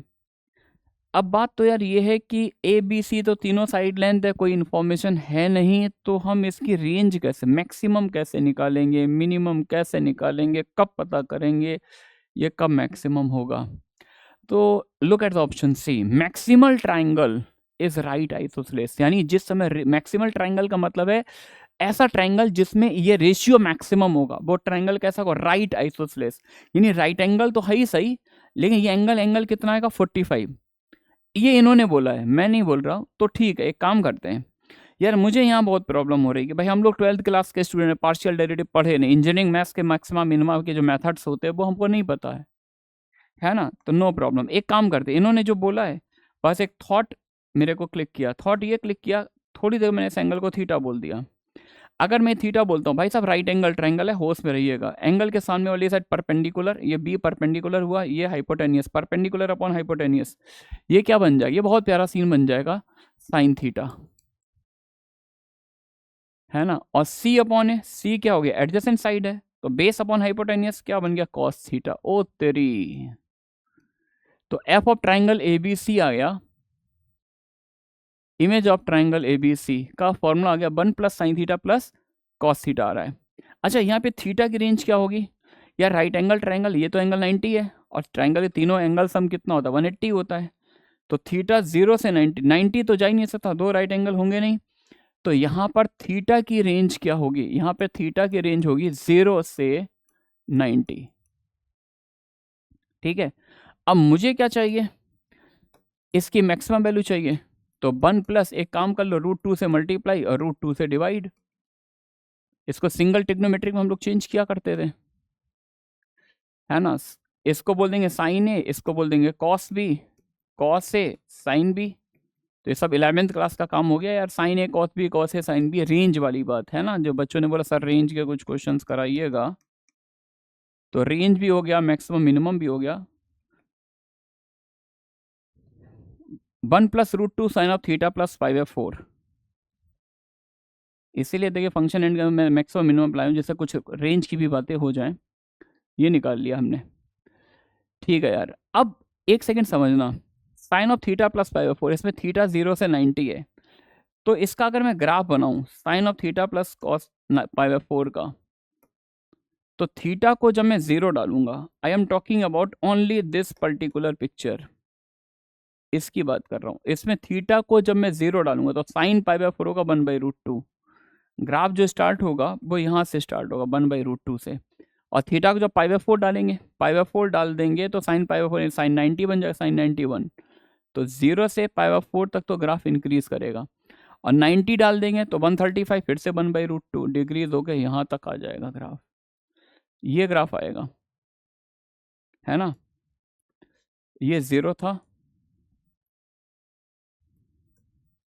ये π/4 है, और ये फिर से π/2 है, 0 π/4 π/2। अच्छा, ये हाइट अचीव नहीं होगी, यहाँ पे होलो सर्कल आएगा, क्योंकि 0 पर ओपन इंटरवल था, 0 पे कितना आ रहा था ये, ना ना ना ना, साइन थीटा प्लस 5, हाँ 0 पे 1/√2 आ रहा है, 0 पे 1/√2 आ रहा है, और π/4 पर हाइट इसकी कितनी आ रही है, 1 आ रही है, π/4 पर हाइट इसकी 1 आ रही है, ठीक है भाई। तो इसका मतलब इस फंक्शन की रेंज की बात करें तो इस फंक्शन की रेंज आ रही 1/√2 से 1/√2 मिनिमम है, मैक्सिमम 1 अचीव हो रहा है ना, क्योंकि ये हाइट तो भाई आएगी यार, ये वाली हाइट जो है ना, यहाँ पर भी होलो सर्कल आएगा, π/2 पर हाइट कितनी आएगी 1/√2, तो 1/√2 पर तो ओपन आएगा, 1 पे क्लोज आएगा, √2 से मल्टीप्लाई कर देंगे तो पूरी की रेंज देख लेता हूँ। ये बन जाएगा √2 से √2 कैंसिल हो जाएगा, 1 + 1 2 हो गया, मिनिमम मैक्सिमम कितना होगा 1 + √2, और मैक्सिमम में इक्वालिटी आ जाएगी। तो range of the function, what is the range of the function, open 2 से 1 + √2, हाँ √2 + 1, √2 तो 1.414 यानी 2.41, और एक सेकंड ये ओपन में नहीं आएगा, ये क्लोज में आएगा क्योंकि यहाँ पे इक्वालिटी लगी है, ठीक है। अच्छा ये मैक्सिमम का कितना होगा, मैक्सिमम होगा कब, मैक्सिमम तब होगा जब ये वैल्यू 1 बन जाए, यानी थीटा π/4 हो, है ना। तो range maximum value of function, max value कितनी आ गई फंक्शन की 1 + √2, और ये डेफिनेटली 1 + √2 कितना होता है cot π/8 होता है।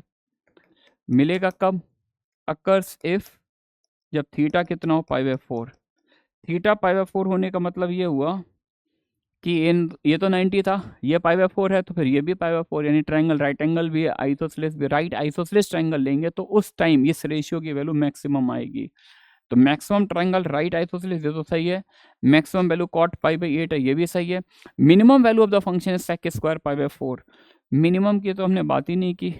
अच्छा मिनिमम मिलेगा ही नहीं, हाँ भाई यहाँ पर देखो थोड़ा ध्यान से रखना है, एक इक्वालिटी गड़बड़ करोगे तो ये दोनों ऑप्शन जो है इसीलिए बनाए गए हैं कि अगर मैं थीटा को 0 डालूंगा तो देखो ये वैल्यू 2 आ जाएगी, लेकिन 0 डालना अलाउड ही नहीं है क्योंकि राइट ट्राइंगल कैसा है यार, राइट एंगल ट्राइंगल है, तो 0 तो कोई एंगल हो ही नहीं सकता है, किसी भी एंगल, किसी भी ट्राइंगल को एंगल का भी 0 नहीं होगा। तो 2 रेंज में आएगा नहीं, 2 रेंज में नहीं आएगा, कहने का मतलब ये हुआ 2 अगर रेंज में नहीं है तो फिर ये तो आंसर नहीं आएगा। रेंज में एग्जैक्टली एक प्राइम नंबर आएगा, प्राइम नंबर तब आता जब यहाँ पे 2 पे क्लोज इंटरवल होता, तो एक भी प्राइम नंबर रेंज में नहीं है। तो correct answer only A and C, A और सी, केवल और केवल यही दो करेक्ट आंसर है। ठीक है बच्चों, चलिए भाई नेक्स्ट प्रॉब्लम है, problem related to maximum and minimum value of a function, फिर से रेंज पर प्रॉब्लम है, रेंज निकालनी है इस फंक्शन की। Look at the function, function को ध्यान से देखें आप, फंक्शन को ध्यान से देखें, f(x) = दिस, और हमें इसका मिनिमम निकालना है। मिनिमम कह रहे हैं कि इस फॉर्म में आएगा अल्फा प्लस बीटा, बताओ। तो यार इसको देख के कुछ 9th-10th क्लास का कुछ x + 1/x जैसे फील नहीं आ रही है ना। ऊपर भी 6 डिग्री पॉलिनोमियल है, नीचे भी 6 डिग्री पॉलिनोमियल है, तो भाई साहब एकदम से मत अटैक करना कि डेरिवेटिव निकालने लग जाओ, क्वोशिएंट रूल लगाने लग जाओ, हालत ख़राब हो जाएगी। एक काम करते हैं यार, देखो एक काम ये करते हैं कि दोनों एक्सप्रेशन कितने ब्यूटीफुल हैं, है ना, इसी में x को x³ से रिप्लेस कर दे तो ये और ये बिल्कुल सेम है। तो इसकी सिमेट्री का मैं एडवांटेज लेना चाहता हूँ, इसकी सिमेट्री का मैं एडवांटेज लेना चाहता हूँ। थोड़ा सा ट्रिकी क्वेश्चन है, भारी बिल्कुल भी नहीं है, बहुत सारे बच्चे खुद से कर सकते हैं, मतलब ये तुम लोग के लेवल की प्रॉब्लम, जो हमारे अच्छे बच्चे हैं जो थोड़ा सा चैलेंजिंग प्रॉब्लम करने में बिलीव रखते हैं और जो एंथुसियास्टिक होते हैं, सर 1-2 प्रॉब्लम 2 सर भारी वाली आज की रात इन प्रॉब्लम के साथ, है ना। तो मैंने एक काम किया, काम ये किया कि यार ये पिक्चर मुझे सिमेट, बिगिनिंग और एंड से इक्वल डिस्टेंस के कोफिशिएंट यहाँ भी इक्वल दिख रहे हैं, यहाँ भी दिख रहे हैं, जैसा तुम लोग क्वाड्रेटिक में करते हैं higher degree polynomial equation, beginning और एंड से जो टर्म इक्वल डिस्टेंस पर उनके कोफिशिएंट सेम हो, तो वही करते थे ना कि x³ से divide by x³ in numerator and denominator. x³ से मैंने डिवाइड दे दिया, देखो क्लियर कट एडवांटेज मिलेगा। न्यूमरेटर देखना तुम लोग, x + 1/x - 1 का होल क्यूब ऊपर बन जाएगा, डिनोमिनेटर में इसमें डिवाइड दो और इसमें डिवाइड दो, वो बोलो बोलो यार ये चीज़ बनी। अच्छा इसमें भी यार अब एक अगर हम x + 1/x को t बोलेंगे तो पहले एक काम करते हैं, a³ + b³ नीचे लगा लेते हैं, उसके बाद कुछ बोलते हैं। x + 1/x - 1 का होल क्यूब, a³ + b³ को हम लोग लिखते हैं ना a + b का होल क्यूब -3ab वन बन जाएगा into a plus b -1 something like that, ऐसा बन गया, है ना। अब यार इसका मैक्सिमम मिनिमम चाहिए, तो मुझे पूरी पिक्चर में सिर्फ एक ही चीज़ दिख रहा है, x प्लस 1/x। तो एक काम किया, इसको एक न्यू नेम असाइन कर दिया, x प्लस 1/, यार बहुत ज़्यादा कैजुअल हो रहा हूँ, ये मैं कैजुअल नहीं हो रहा हूँ एक्चुअली, थोड़ा ये देखो, एक्चुअली स्क्रीन में थोड़ा सा इश्यू आ रहा है। x प्लस, नेक्स्ट पेज भी चलते हैं यार। Okay I understand, actually one insect is crawling on the screen, that's why इस तरह की कुछ इवेंट हो रही थी। ठीक है भाई, तो क्या बोल रहा था, x प्लस 1/x को मैंने t बोल दिया, अब नहीं होगा, देखा, x प्लस 1 t नहीं, t नहीं, बाई बोल दिया, बाई बोल दिया, बाई बोल दिया सर, बाई बोले हैं आप। ओके भाई, ओके भाई, अब सीन कैसा दिख रहा है, अब सर पहले से कंफर्टेबल दिख रहा है, लग रहा है कि अब तो सर क्वोशिएंट रूल लगा लेंगे, इतनी हिम्मत तो है सर। वहाँ पर थोड़ा हालत ख़राब होती, यानी बहुत हायर डिग्री का बनता, ये तो डोमेन के अंदर है सर, है ना। Fy है, तो एक काम करते हैं, डेरिवेटिव निकालते हैं यार। इधर आओ, साइड में आओ तुम लोग, कलर चेंज करो, साइड में आओ। f' दोस्तों लगाओ क्वेश्चन रूल, डिनोमिनेटर हिम्मत के साथ लेके भगवान का नाम, denominator into derivative of numerator minus numerator into derivative of denominator whole upon denominator square, ये सीन बन गया। ठीक है, तो बेटर रहता यार मैं वहीं कर लेता, अब कुछ स्पेस तो बचा नहीं है मेरे पास, नेक्स्ट पेज पे ही चल रहा हूँ यार। Fy क्या था मेरे पास, Fy था मेरे पास y-1 का whole cube divided by cube minus 3y-1, y³ - 3y-1, यहाँ से f' निकालना चाहता हूँ, मिनिमम वैल्यू चाहिए, डेरिवेटिव ले लिया, denominator into derivative of numerator 3 into y-1 का whole square minus numerator into derivative of denominator 3y² - 3 upon denominator square, ये आ गया। ठीक है, चलो भाई, तो अब कुछ कॉमन ले लेते हैं, y-1 का होल स्क्वायर तो कॉमन मिल ही जाएगा दोनों में, और एक 3 भी कॉमन है, तो 3 इंटू y-1 का होल स्क्वायर, ये तो मैंने कॉमन ले लिया, बचेगा क्या भाई, ये तो पूरा बचेगा y³ - 3y-1। अच्छा, इसके हम दो फैक्टर कर लें यार, क्या इसको ऐसे लिख दें, 3 इंटू y-1 इंटू y+1, तो y-1 तो हमने स्क्वायर कॉमन ले लिया, तो एक y-1 बचेगा, हाँ तो ऐसे लिख लेते हैं, एक y-1 बचेगा, एक मिनट इधर ब्रैकेट लगा देते हैं, y-1 और this together with this y²-1, थोड़ा सा पेशेंस रखना पड़ेगा भाई। तो f'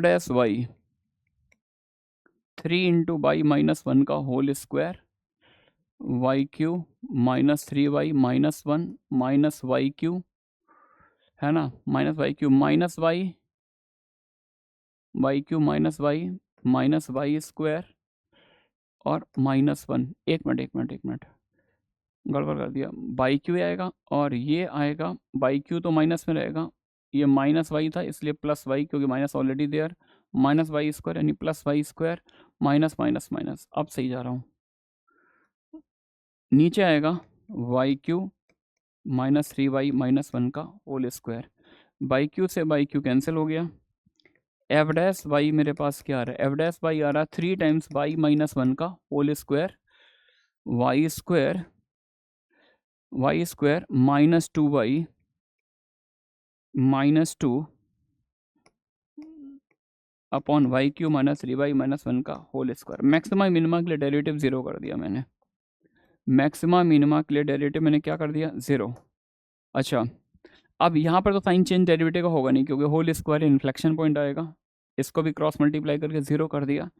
तो जो भी बाई मुझे मैक्सिमम मिनिमम देगा डेफिनेटली वो इस इक्वेशन का रूट होगा। एक काम करो, परफेक्ट स्क्वायर बना दो, 1 ऐड कर दो, 1 + 2 3 आ गया। तो बाई -1 की दो वैल्यू आएंगे, प्लस माइनस √3, एक आएगा √1 माइनस √3, एक आएगा 1 + √3, है ना। अब मैं आपसे बिल्कुल नहीं करूँगा डबल डेरिवेटिव निकाल के साइन चेक करो, बिल्कुल भी नहीं कहूँगा कि मैं खुद करना पसंद नहीं करूँगा, है ना। तो मुझे डेरिवेटिव का साइन देखना, तो देखो ये तो यहाँ पर तो साइन चेक होगा नहीं, मतलब ये तो चेंज करेगा नहीं, ये भी परफेक्ट स्क्वायर, ये भी परफेक्ट स्क्वायर है, यहाँ पे साइन चेंज नहीं हुआ। साइन कौन डिसाइड करेगा? ये क्वाड्रेटिक पॉलिनोमियल, लीडिंग कोएफिशिएंट कैसा? पॉजिटिव है। ग्राफ कैसा आएगा? Upward parabola. और ग्राफ अपवर्ड पैराबोला है तो इस पॉइंट पर ये भी एक रूट है इसका 1 - √3 और ये भी एक रूट है। ये किसका ग्राफ बनाया मैंने? इस क्वाड्रेटिक पॉलिनोमियल का, है ना। तो क्वाड्रेटिक पॉलिनोमियल देखेंगे 1 - √3, यहाँ पर साइन चेंज कैसे हो रहा है? इस एक्सप्रेशन का इस पॉइंट पे साइन कैसे चेंज? पहले पॉजिटिव था फिर निगेटिव, पॉजिटिव से निगेटिव, यानी 1 - √3 पर डेरिवेटिव, ये डेरिवेटिव 0 है, 1 + √3 पर भी डेरिवेटिव 0 है ना। और यहाँ पे साइन कैसे चेंज हो रहा है? पॉजिटिव से निगेटिव, 1 + √3 के आगे पॉजिटिव था, इससे पीछे निगेटिव, तो यहाँ पर निगेटिव से पॉजिटिव चेंज हो रहा है। तो यहाँ तो देगा आपको मिनिमा, और यहाँ पॉजिटिव से निगेटिव चेंज हो रहा है, यहाँ पर क्या देगा? मैक्सिमा।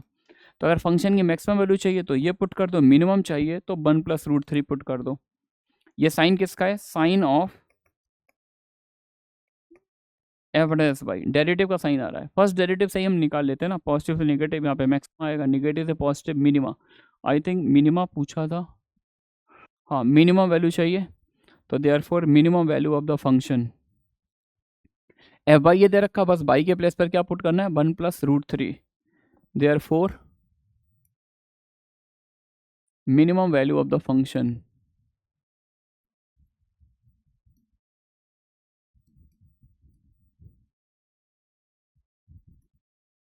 मिनिमम कहाँ पर मिलेगा? लार्जर रूट पर मिलेगा, 1 + √3।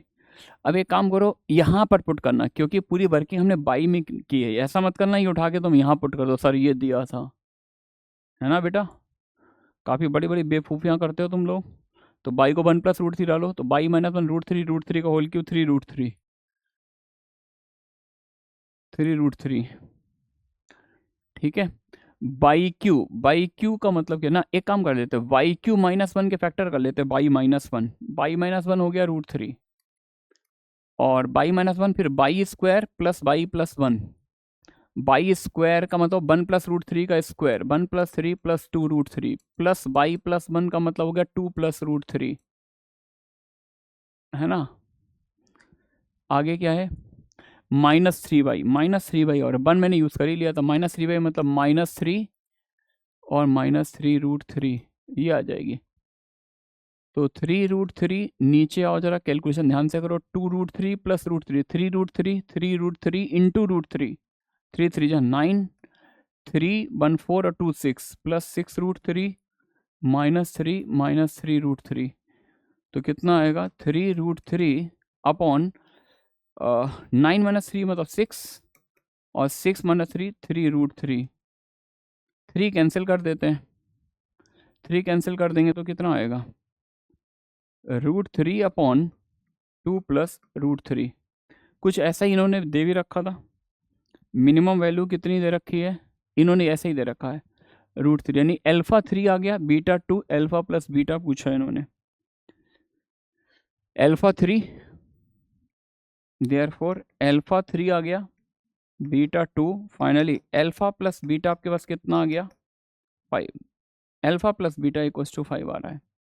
ठीक है बच्चों, चलिए भाई, तो चलिए भाई, थैंक गॉड आज क्लास जल्दी एंड हो रही है ना। और अब अगले आने वाले चैप्टर्स में जो आप लोगों ने पॉइंट्स रेस किए, डेफिनेटली मैं उस पर क्वेश्चन लाने वाला हूँ। अभी अपना एक लेक्चर और होगा, क्योंकि अभी इन्वर्स फंक्शन को थोड़ा और अच्छे से कवर करना है, क्योंकि जे एडवांस में इन्वर्स से प्रॉब्लम्स आई हुई हैं। तो जे एडवांस की PYQ मैं मान के चल रहा हूँ वो आप लोग अच्छे से अटेम्प्ट करेंगे, उनके सोर्सेस आपके पास हैं, है ना। तो हम लोग कुछ नई प्रॉब्लम के साथ आपके पास आएंगे जो ज़्यादातर आपको अलग अलग सोर्सेस में ढूंढने से भी नहीं मिलती। तो वो कुछ ऐसी प्रॉब्लम्स लेकर आएंगे और जो आपके पेन एरियाज़ हैं जो वहाँ पर आपने बोला है उनको ज़रूर कवर करेंगे। उसके बाद फिर हम लोग एंटर करेंगे लिमिट्स में कवर डेफिनेटली करेंगे। बहुत से बच्चों की डिमांड थी सर सैंडविच थ्योरम कवर कर लीजिए, रिकरेंस वाली प्रॉब्लम ले लीजिए, आईटीएफ का जहाँ ज़्यादा इन्वॉल्वमेंट होता तो वो सारी चीज़ें में अपन उसको कंसीडर करेंगे। कुछ बच्चे ने बोला था सर कंटिन्यूटी में कुछ इंटरवल वाले में दिक्कत आ रही है, तो उसके बाद लिमिट के बाद कंटिन्यूटी डिफरेंशिएबिलिटी पर लेक्चर होगा। तो कंटिन्यूटी डिफरेंशिएबिलिटी में जहाँ जहाँ प्रॉब्लम है आप कमेंट सेक्शन में लिखिए, डेफिनेटली मैं उस पॉइंट को जरूर कवर करूंगा, कुछ ना कुछ क्वेश्चन जरूर लेके आऊँगा। ग्राफ में 2 बच्चों ने बोला था, तो मैंने बोला हर लेक्चर में हर क्वेश्चन में कहीं ना कहीं मैं ग्राफ का यूज़ कर रहा हूँ और डायरेक्ट ग्राफ नहीं बता रहा हूँ, एक एक स्टेप के साथ बताता जा रहा हूँ। तो आप सारे लेक्चर्स को जो जो कर रहे हैं वो जुड़ना पड़ेगा। आप ये ना सोचें कि सिर्फ एक लेक्चर आपने ग्राफ का देख लिया और काम खत्म हो गया, नहीं भाई। कैलकुलस में हर दिन हर प्रॉब्लम में ग्राफ बनता है। जैसे कोऑर्डिनेट ज्योमेट्री में हर तीसरी प्रॉब्लम में लोकस आता है, वैसे कैलकुलस की हर प्रॉब्लम में नियर अबाउट कहीं ना कहीं ग्राफ का इन्वॉल्वमेंट होता ही है। ठीक है बच्चों, मिलते हैं आपसे एक अगले एपिसोड में, तब तक के लिए okay bye bye, love you all.